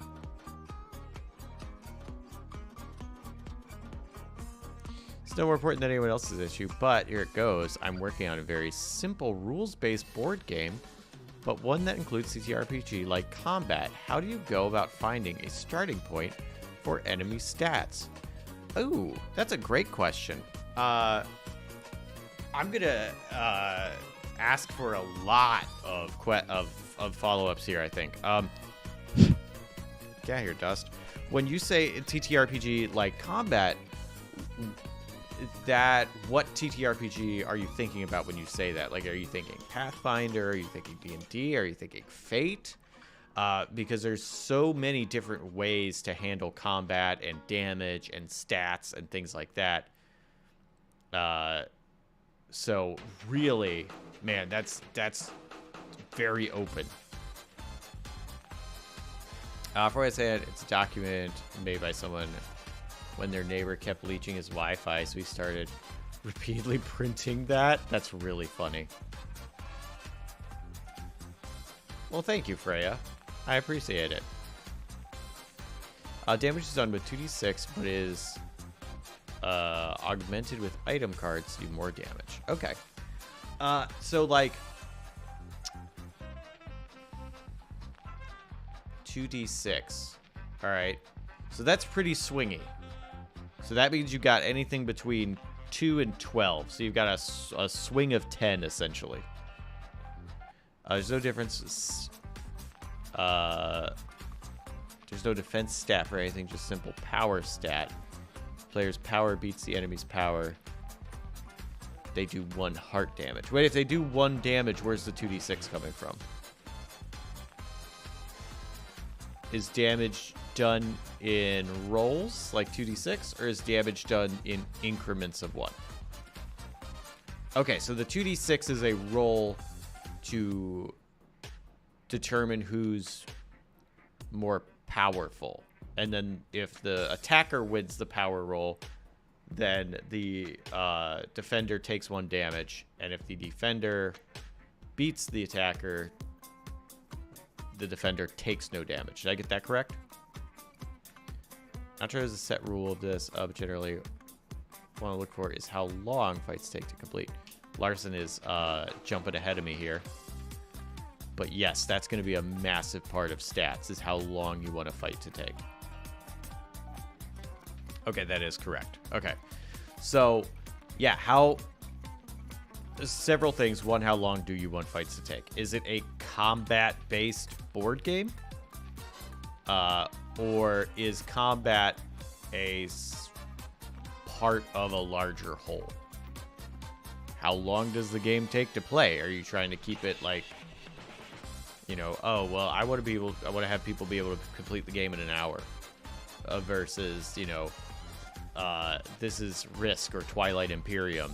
I expect them to pause the game, go to bed, and come back tomorrow and finish it. Like, how long? And then for stats, what all can a character do? So, like, is combat strictly like physical damage? You're talking about tabletop RPGs, so if you have something like Fate, where you have a physical stat for defense or damage taken, where it's like, oh, if you take 5 physical damage, you're incapacitated, but you also have a mental stat, and if you take 5 mental damage, you're incapacitated, where it's like being physically trained versus being mentally trained. So, you know, do you have different ways you can afflict and affect creatures in combat? It's a dungeon crawl, no enemies that roam the hallways, but upon entering a room, they encounter a monster. If the monster is defeated, they get the treasure in the room. Okay. Player is defeated, they drop their gear and go back to the beginning of the dungeon. Oh. Now I'm just curious, can they pick up their gear that they dropped? That has nothing to do with how enemy stats work. I'm just actually curious. But if turns are quicker than that, they can make enemies more beefy. Yeah, if... Like, do you want combat to be if you're going through a dungeon crawl, my thought being you want them to face a bunch of different enemies throughout the course of the encounter, which makes me think, okay, so you want enemies that are lower health and more specialized. And so it's like, oh, you have a flying enemy, and like its main thing is that it flies, and that can only be hit with these certain criteria being met, like a ranged weapon, or like grappling, or you have to be within a certain space of it, but it's always, you have to be within 1 square of it, but it's always, 2 squares in the air, and they have to figure out how to get around that if they want to do a melee attack. So basically, making each enemy a small encounter. Rather than, oh, you gotta hit it 60 times. So in that case, and especially, if you're doing 1 damage, then an enemy with 1 or 2 health is pretty easy. How much health another thing to think about, how much health do the players have? How available is healing? No movement in combat, it's really just simple roll of battle. So what's going to make enemies different from each other? Like if you have you kick open a door and there's a human with a bad attitude. And then you open a door and it's a pack of hyenas. And you open a door and it's a Jabberwocky flying around. Like what's going to differentiate those from each other? Or is that kind of what you're looking for? Be like, well, yes, that's what I meant by stats, Jesse. I'll be like, oh, okay. At the end of the dungeon is a boss. That's harder than the other enemies. Okay, that makes sense. Players have 3 HP or hearts, but can get up to 5. Ooh, okay.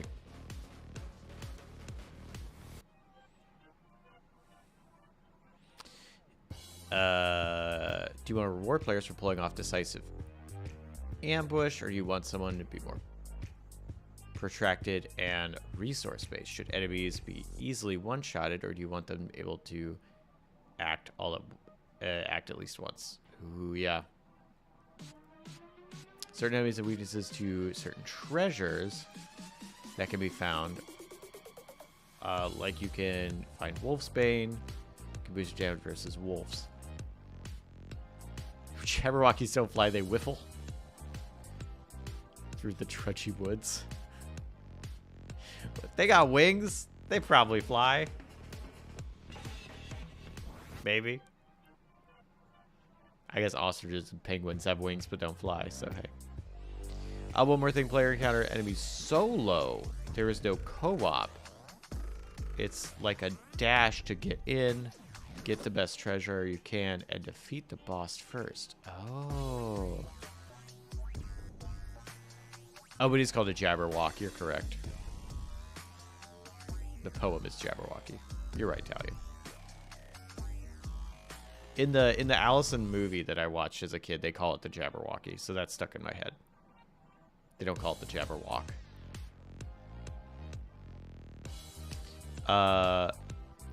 Okay, so all right. So now you're dealing with that's my Slack. You're dealing with one-on-one encounters. So you definitely are thinking much weaker enemies.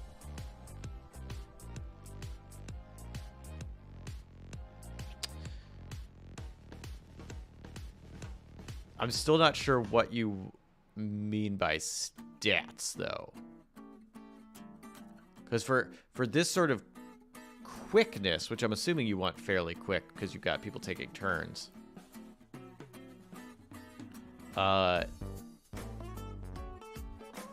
Do you mean like stats, like what would change their 2d6 roll?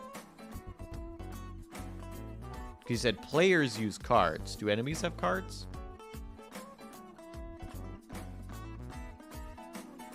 How high and low should I make the power level? It's entirely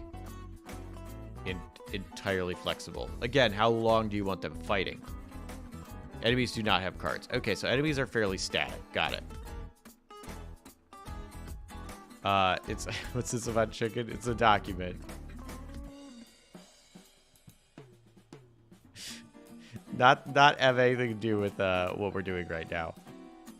We'll go back to this. So, what exactly do you mean by power level? Like, because it's really going to depend. Their power levels depending on how often you want them to hit. Like, what is the player's defenses? Like, players have cards. Are the cards permanent? Like, they play an armor card, and they're like, get a +2 to your defense rolls. And now every time they're being attacked, they roll 2d6 +2. And that stays out. Or is they, like, one-time use cards? And it's more of a gamble each time. Which 2d6, I'm going to be honest, is if you're doing raw rolls, that's a lot of swing. But you can do that depending on how much as a risk reward you want the players to have of like, oh man, I got a passive armor of 6. That's pretty good as long as they don't have a big bonus. The way the game works is that you have a deck of 25 monster cards, one card for each room. The enemies will be the same each game, but there are 6 bosses that are chosen at the beginning. Each game a different boss. Okay, so kind of like if you've ever played the Bloodborne deck builder game, similar idea. Deck of monsters, you're going through a dungeon. And you're attacking the monster, and then at the end there's a boss monster. Players can hold up to 5 cards max. Okay. Also, like the Bloodborne deck builder. It's a lot of swing. Yeah, it needs more jazz. Up to 6 players. Okay. So.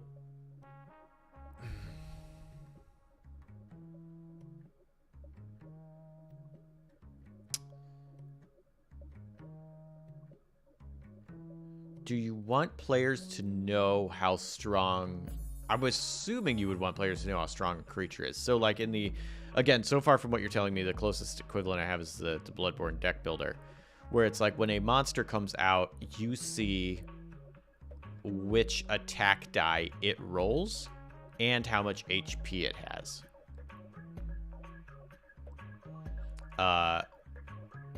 And so you can decide how you're going to play your cards based on those factors. So now, you know, I'm at low health and a monster comes out and it's going to roll. They roll a green, a yellow, or a red die, with green being the least powerful, yellow being middle, red being most powerful. And I see it's a green monster and it's got 3 HP. And I think, okay, I'm low on health, but I'm going to try and help kill this monster. I'm going to try and kill this monster to get the blood points so I can, because they're win points, basically. They're your victory points.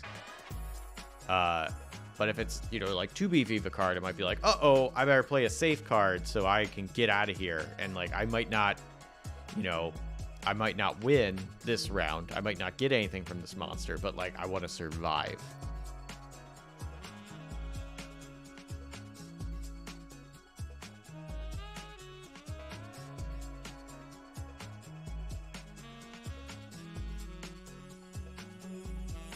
Okay, so yes, the way it would work is you open the door, you see what it looks like, but the other players don't. Oh, okay. You can choose to fight it or run away, but if you fight it and lose, the rest of the players get to see the monster card as flipped face up. So you're essentially drawing a monster from the deck and looking at it. No one else sees it, and then you're like, all right, I'm going to deal with this. Once you choose to fight it,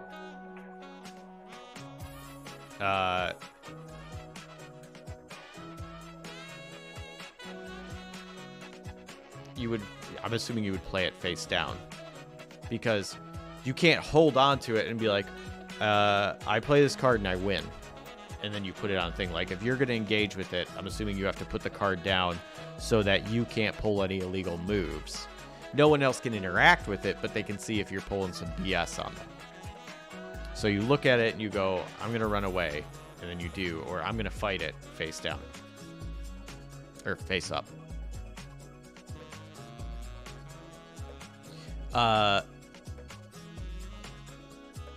Right, it's probably the better explanation. They can see it, but they can't interact with it unless they lose. Okay.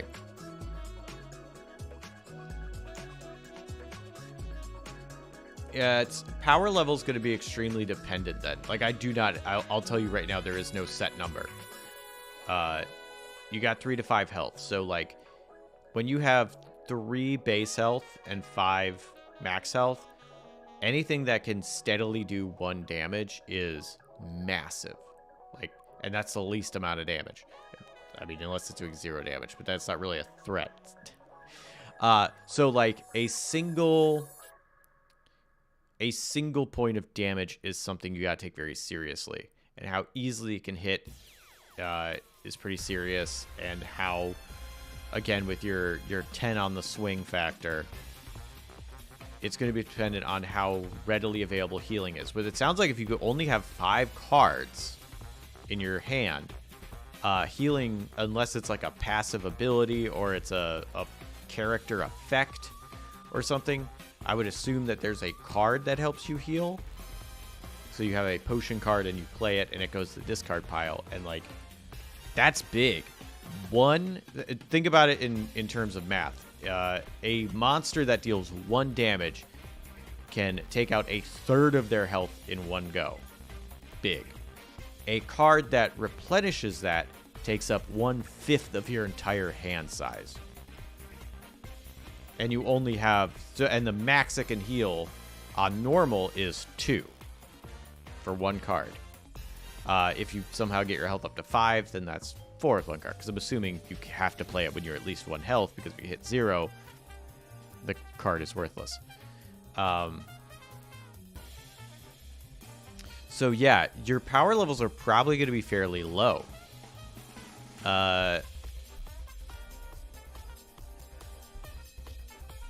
Player returns to full health after a battle is won. Oh, okay. So after a fight, you rest up, or whatever, and you're fine. Okay, so every fight is coming in at full health. If every fight is coming in at full health, then you do have a little more play with how hard you can make them hit, because you know... because that's a problem with balance, is like, oh, are they coming in with, 50% health, 25% health? You don't know. You don't want to make it unwinnable if someone is always under 50% health, because then it becomes boring. They know as soon as they hit 50% health, there's nothing they can do but go heal. So if you always know they have full health,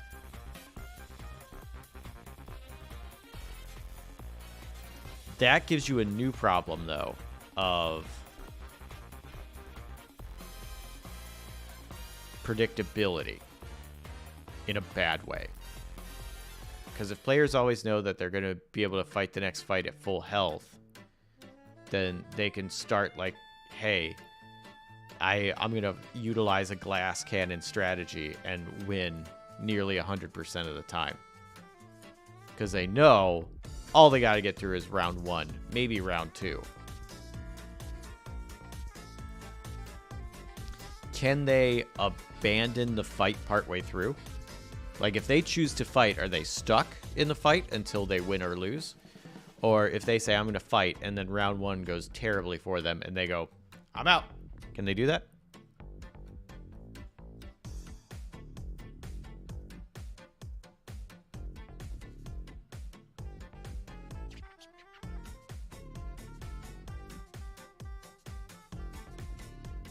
I was thinking stuck, but I guess I could flee. That's a pretty big mechanic. I've nailed down if you want them to be committed to the fight or not. because that's going to make a difference on the power level. Because if they can flee, then it's easy to be like, oh yeah, this thing can do 2 damage. Like, that's not as big a deal. If they are stuck in it, like, something that could do 2 damage instead of 1, massive. Is there a mechanic for critical hits? That's a good question.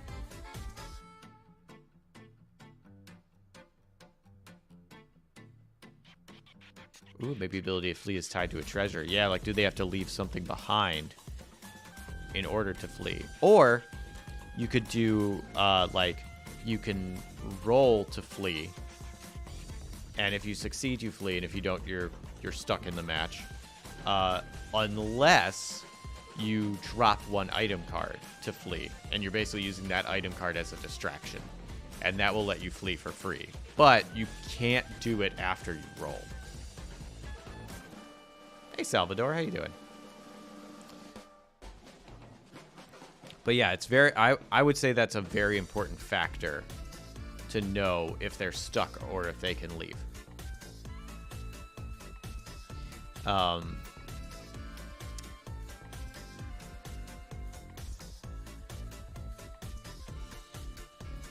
Begs the question, do you recover to full health if you win the fight, or do you get that if you flee as well? I would assume you would get it for if you flee as well, Deebs. My thought being that the game is basically balanced on making sure every fight you start at full health. So if you both lose an item and leave, and then you or you lose an item and you don't get your health back, whatever you were fighting, you were probably better off to stick it out rather than going to the next fight with almost no health and 1 less item.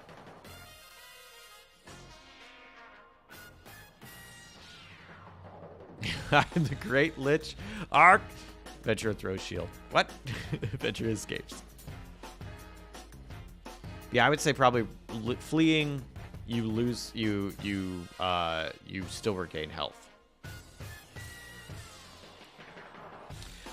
Okay, so here's what I'm thinking if you are doing this. 1, combat should be fairly fast. So you want to talk about a power stat or a like health stat.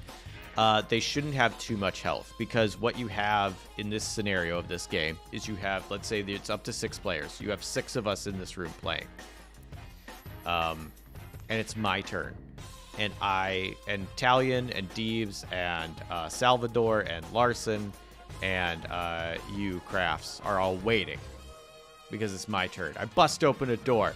It's a gaggle of geese, and I'm like, I'm gonna fight these geese. And now I roll to attack, and I miss. And then they roll to attack, and they miss. And then I roll to attack, and I miss. And then they roll to attack, and I hit 1. And then I roll to attack, and I hit 1. And then I roll to attack, and then they get 0. And I roll to attack, and I get 1. Then they roll to attack, and they get 1. And all of that back and forth is happening while you 5 people are doing nothing. There is nothing you can do, unless there is a mechanic, and you haven't told me yet about this game, that is happening. And so you have 5 people doing nothing, and that was, what, 6, 7 turns I just doing with rolling? Which would take way longer than how long it says. I roll because you gotta look at your cards, you gotta play a card, and then you gotta wait a thing, and then you gotta do it, and then you gotta compare, and then you gotta do your math, and then, all right, well, I'm gonna do it again, and then you do it, and so like, you probably want combat to be very fast and be pretty heavy hitting. Not big enough to one shot, probably, but like, yeah, like 1, maybe 2 damage is where you're hitting your sweet spot. Maybe having multiple enemies, again, different characters can do different things, depending on what they're fighting. But like, you've got 5 people waiting to do something, and then the next person goes. You now have 4 people who are still waiting to do something, and then their turn goes. Now you've got 3 people waiting to do something. Then they have a turn. Then you got 2 people waiting to do something. And then you got their turn. Then you got 1 person who still hasn't gone yet. And then they go through, and now it's their turn. And now you have that person waiting behind them has waited 5 turns. So, like, that combat, your stats are probably going to be low because you want those to move decently quickly. Like, maybe to the point of you have a maximum number of rounds you can have combat, where it's like if you don't win in 3 rounds, they leave and you get nothing. Or every round damage is increased by 1. So like round 1, all hits do 1 damage. Round 2, all hits do 2 damage. Round 3, all hits do 3 damage. So like there's incentive to get it over with. Because otherwise, like I said, you're gonna have people waiting, and they're gonna get bored. One more thing. I had a system of traps too. If when walking through a dungeon you roll doubles, that hits you with a trap. Card that can be avoided if rolled correctly, but otherwise you lose a point of health when you enter the battle. Ooh. Do you have a mechanic of making sure someone doesn't hit 2 or 3 traps before they enter a room? Also, I'm curious how movement is working.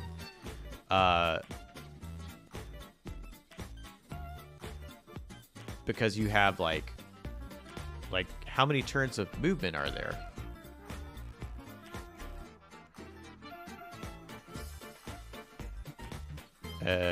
Oh yeah, the game definitely needs 1 or more mechanics for letting players interact with the game outside of their turn, even if it's soft interactions like some form of diplomacy. I think that would be helpful. That's hard to do, Larson, but I like that idea a lot. After 3 rounds, the dungeon ghost shows up and eats them. Definitely sounds like the kind of thing that would need to be play tested. Really know how it feels. Oh, and playtesting's massive, yeah. It does not matter how good your ideas are or how sound you think they are. Playtesting is where you put the stress test on and you learn. Definitely quick battles then. I was thinking the same. Okay, yeah, so you probably want something that incentivizes every turn damage goes up around, or you have 3 turns to go, or there's a literal 1-minute timer ticking down for the battle before they retreat. Something. There's a lot of ways you can handle it, but like you definitely need something to keep turns short and keep the game flow a-flowing. I hear threats of gaggle. Of the gaggle have been made. It will not stand. Yeah, some people don't like geese, Honey Money, and they're wrong. Geese are great. The way Munchkin gets around that pacing is that other players can throw in on your side to help you, or other monsters decide to sabotage you. Roll 2d6 to move. Okay, well, how much, like, how is the board laid out? Like, is it like,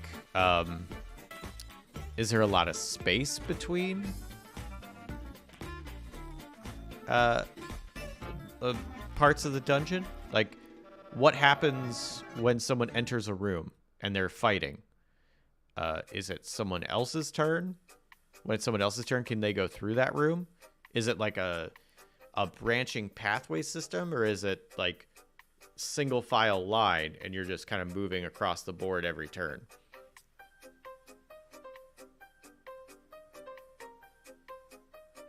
Because that's a thing that I really don't, I would say is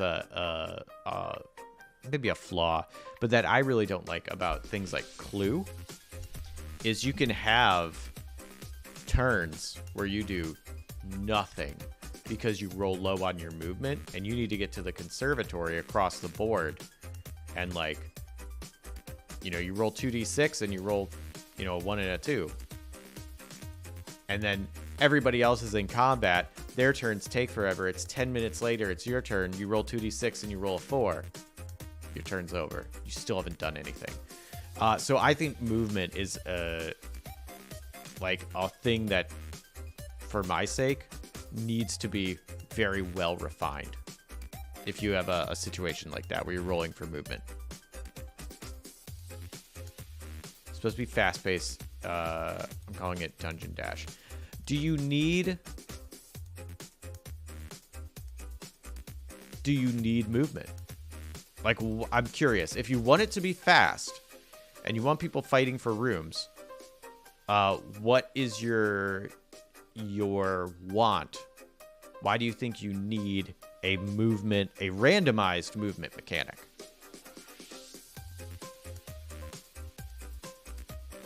No, there's not a lot of space between rooms. 2d6 is plenty of spaces. Okay, if there's not a lot of rooms, again, why do you need them to roll to move? 25 rooms in a boss room. There's also a key that can make them open fast travel and teleport. Other side of the room. Play branching paths. Okay, cool. Very least, ending up on the wrong spaces should still give interactions. Yeah, like movement for the sake of movement, I feel like is a I don't know, dated mechanic. Like movement should serve a purpose other than just get from point A to point B.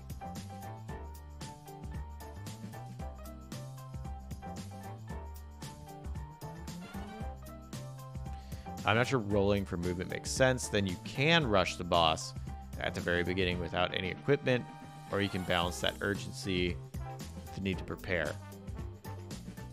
That's true. Can you rush the boss? Or is it like there's multiple dungeons in the way, you can't get to the boss without going through at least some dungeons? I don't know what the board setup is.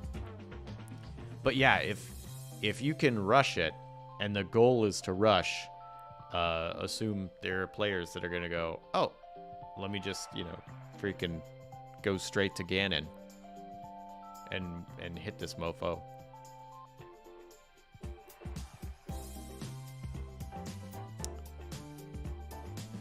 Yeah, the hallways are thin, so players can't all rush through. I also put a few choke points. You have to face a few enemies before the boss. Okay.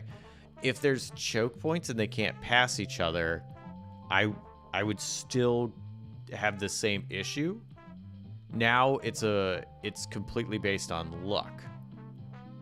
So one person, so like again, in this scenario we're all playing and Larson rolls a 10 and Larson makes it to the choke point. And then we all get up to the same choke point and are behind Larson. And it's Larson's turn again, and Larson rolls a 2. And we're all stuck behind Larson. And I roll a 12. I roll twin 6s, and I'm like, I can't get around Larson? Like, I'm stuck behind Larson in this choke point? Ooh, that is a good question. Is there PvP? So, like, the idea of movement...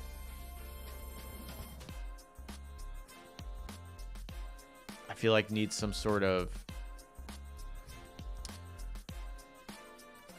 Yeah, kind of what I said before. Like, it needs a purpose other than just movement. And rolling for it needs a purpose. Versus having you move 6 spaces and you choose where you go.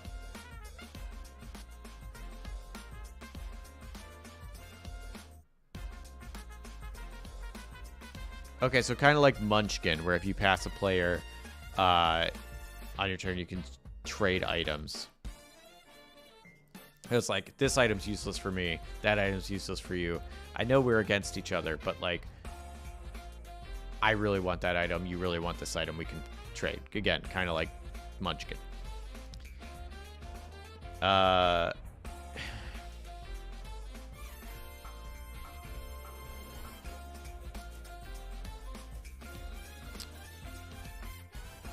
You could do that?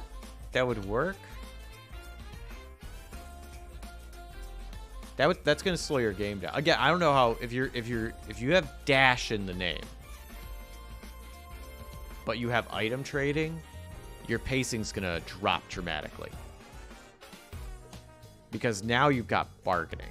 Because now me and Talion, I'm like, Talion, I got this potion that heals you. You're at 1 health. Because of that trap you fell into, and you'll start your battle at 1 health. But you got a sword I really want. And Larson's like, Italian's like, I don't know if I want to trade. I'm like, come on, man, you're going to die if you don't. What if I give you the potion and next time you need help, I'll be sure to help you out. And Talion's like, I don't know. I feel like that's maybe you're a little more want this sword more than I want the potion. So I think you should send me the potion and that other card that I really like that you have. And I'm like, I don't know. Again, 2 people are doing this. And because I'm passing him, this is on my turn, essentially. And so no one else is able to do anything. So it's going to hurt the dash part if you're trying to do something quick. Again, there's nothing wrong with trading. Like, again, something like Munchkin, where it's like, that's a part of it. Or, I was playing another game where that was a thing. But, like, versus if you had a trading mechanic in, like, 5-minute dungeon, where you are trying to get through something in a literal 5-minute timer, it's going to crush it. So, do you want trading?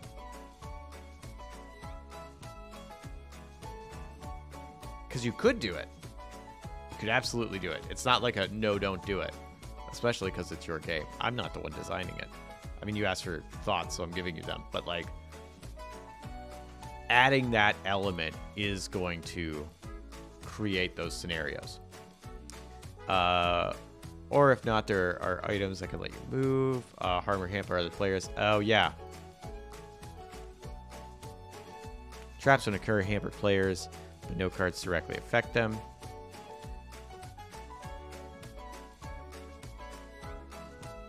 Do you think a timer that a player must abide by during their turn would help in this case?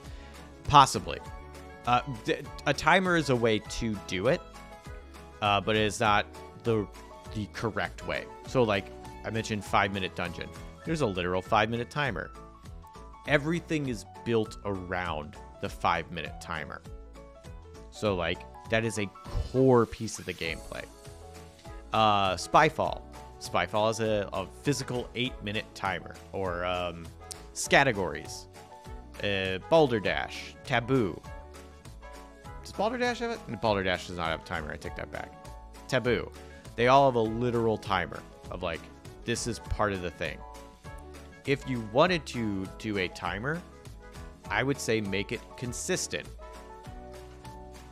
So, like, if you wanted to have, like, trade initiated, you hit the timer, and the timer is always 60 seconds. This is an example. Like, the timer is 60 seconds. Trade has been initiated. Bam, timer starts, 60 seconds. 60 seconds is over. People don't have cards in their hands. That's the cards that they keep. They didn't trade in time. They didn't trade in time. Turn goes on. Next turn. You open a dungeon.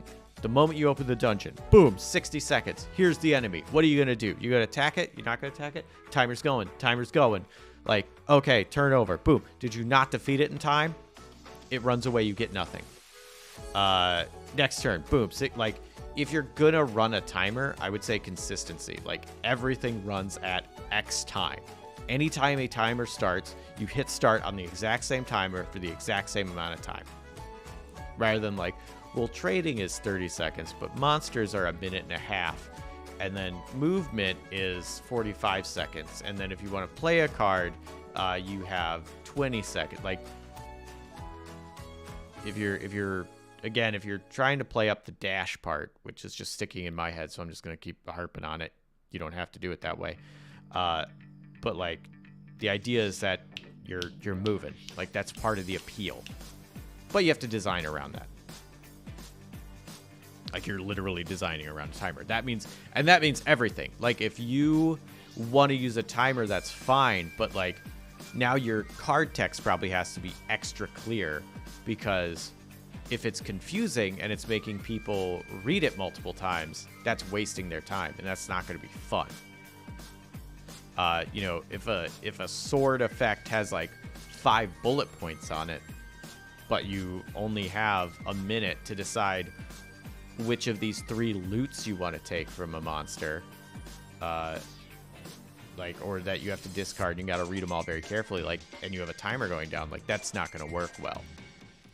Where, in, like, 5-minute dungeon, all of the effective parts of a card are like, here's a big symbol in the middle.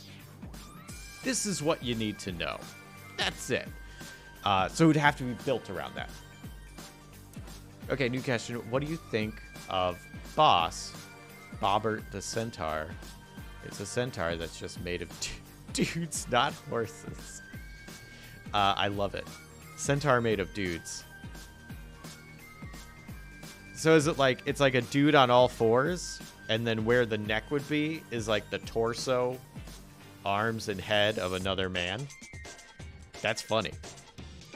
My gut tells me that mugging mechanics would be more dashy than trade mechanics. Ooh, like you pass somebody and you just like draw. If you manage to run past someone on the thing, you can take a card from them. A random card. That seems, oh man, that would be hard, because if you have person here and person passes this person and steals a card, they're probably going to be close enough for the person behind them to get back to them. But maybe that's a good thing. Like, oh, should I break off from the dungeon or get my vengeance and freaking steal a card back from this beast? And then they do that, and then now these people are fighting each other rather than the dungeon. They're just stealing cards from one another. That could work. That would also give you a reason to have a movement mechanic. If you can, while moving, it is a danger to you to get stolen from, and possibly a boon for you to steal from someone else. And that would give you a reason to have a roll for movement rather than a set number, because there's a chance you can catch up to someone or a chance they won't catch up to you, versus if it's always a flat movement speed. It's like, I can move 6 spaces. Move 6 spaces. If you manage to steal from anybody, they can clearly steal from you because they have the same number of movement.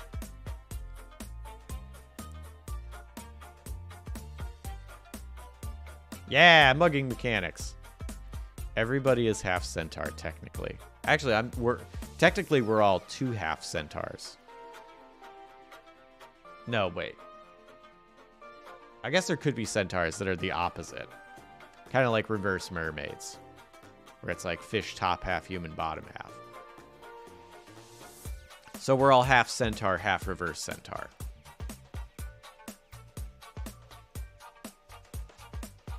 I forget what it was, where it was like someone was talking about making a character that was like part centaur, part mermaid. Oh, what was it? Part mermaid, part minotaur, but they got the human mermaid top half and the man like bottom half of the minotaur, so it was just a dude. Like, it was just a normal looking person, because they got the normal parts of 2 different things. So reverse centaur seldom live long in the wild. Or if a centaur had a baby with another centaur, you have a 1/4 chance of a human halves. Half of every human is identical to a classical creature, therefore half centaurs. Yep.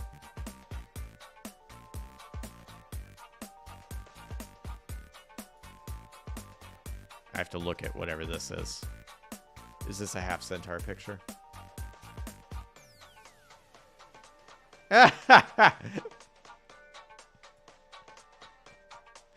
Oh my gosh. Oh, it's really funny that it's not like going up, it's still going out. As basically walks awkwardly on 6 limbs. Or on 4. The arms just kind of swing underneath it. That may be the worst way to be a centaur. Maybe. No, oh, I hate this. It's great. Yeah. This is beautiful. This is going in the Punderdome. Just this image. Hey, mouse catcher. This is our new centaur. New centaurs dropped. Here it is.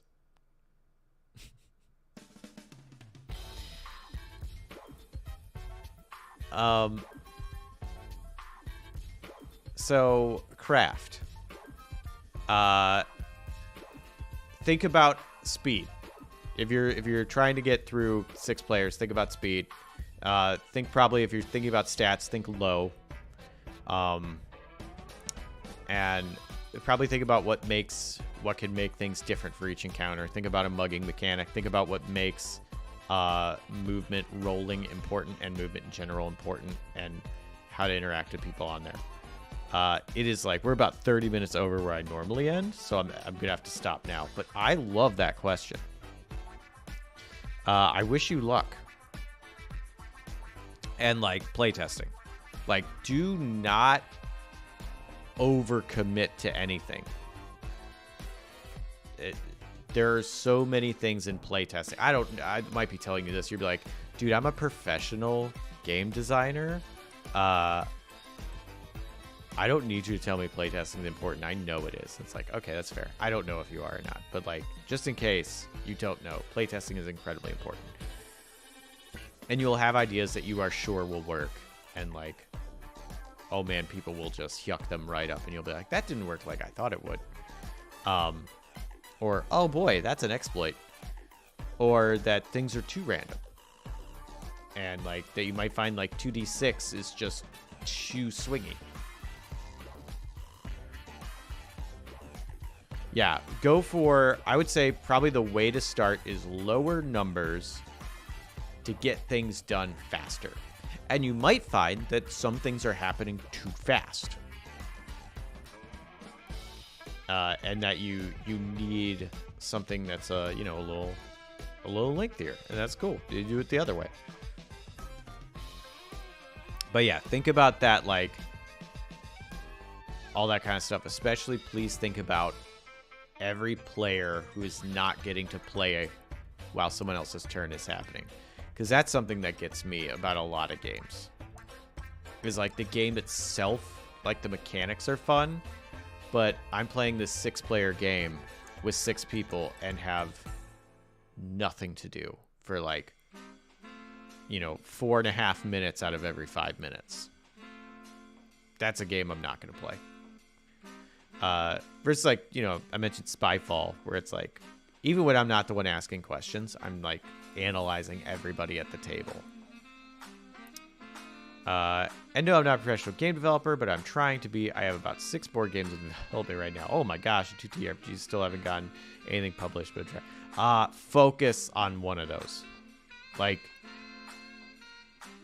have lots of irons in the fire, and like really good, especially if like you're not doing this strictly professionally. But it is so easy to get caught up in different things and not commit to one, and then just having it kind of flounder for eternity. Because like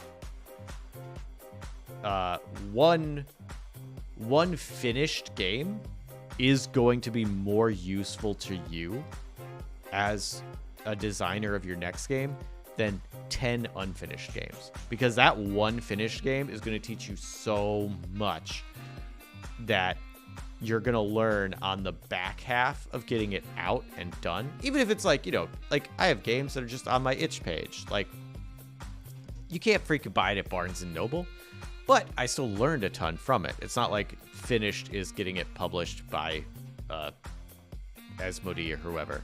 But yeah, having that, like, oh, here's what I learned from playtesting this game. I can use that knowledge to better the next game. And then that game will probably be a little smoother. And then you can go, here's what I learned from finishing 2 games. And then you can make the 3rd game better. The Flounder of Eternity. I love it. Do you have advice for someone who lacks artistic ability? Yes. Artistic ability in what capacity?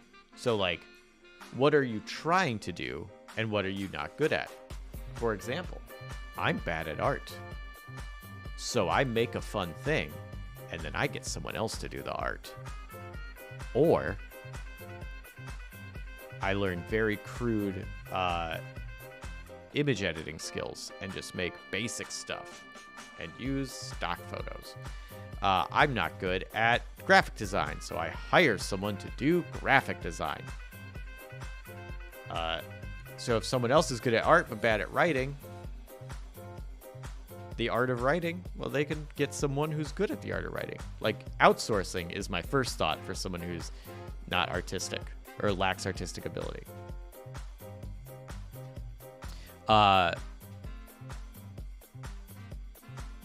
And like, if you are like Mousecatcher, if you're trying to like make a thing, like you're trying to make a card game but it's ugly, cool. Like you can't draw, perfect. Get really interested in different shapes.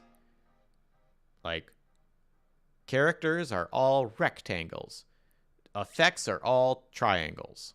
Like, and just make something like, okay, here's thing, here's this thing, they're gonna go like this. And because that is something that your brain can, you know, focus on and see and differentiate, versus being like, well, I need it to look good.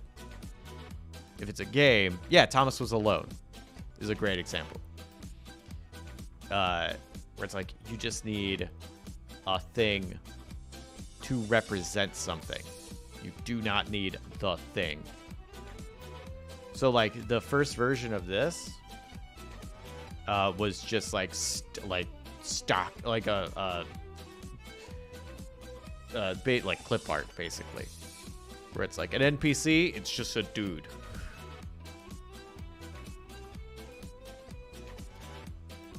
With like a box right here, not even like just like across the top, and it's just like a dude, and it's like text, a dude does thing.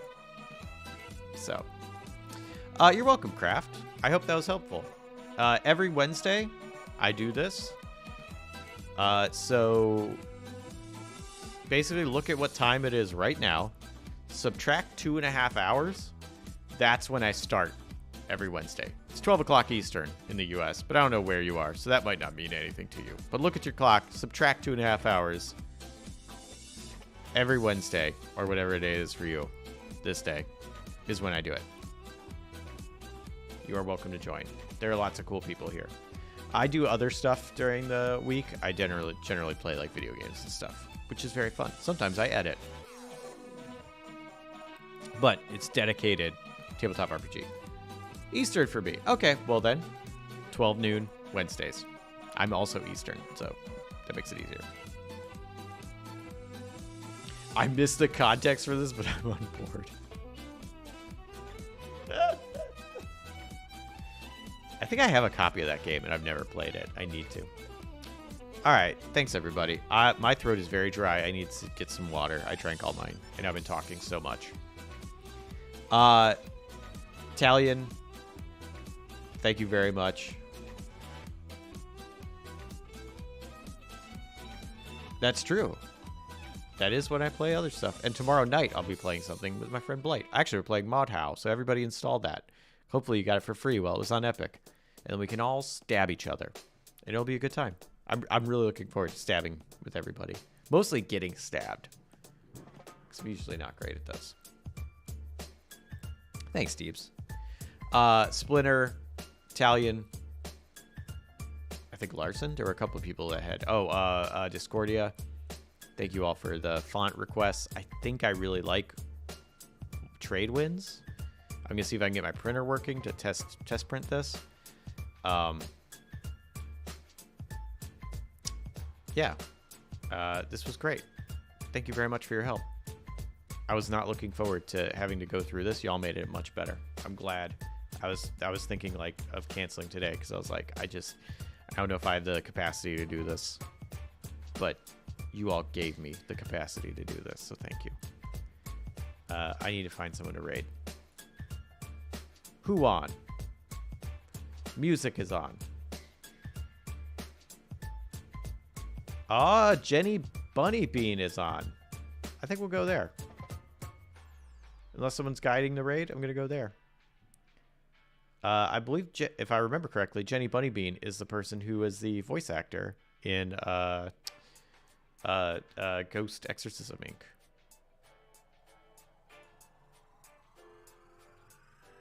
And she rated my channel. Or not rated, just came in.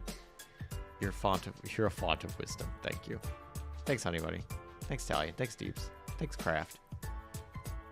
Thanks, Larson. Thanks, Discordia.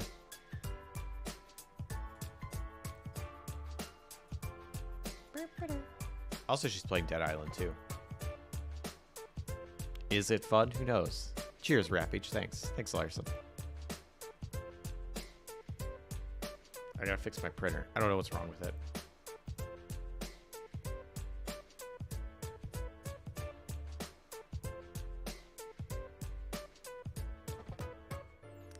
Oh yeah, and then get Jesse Greekus tonight over on The Escapist. I gotta hook up my PS4. Oh no, it's twerking to the beat. Alright, I'm gonna hit the start raid button. I think it'll raid. We'll find out if Twitch is working properly. You all have a good one. I hope I see you around. And if not, then I hope you enjoy whatever it is you are doing. Bye.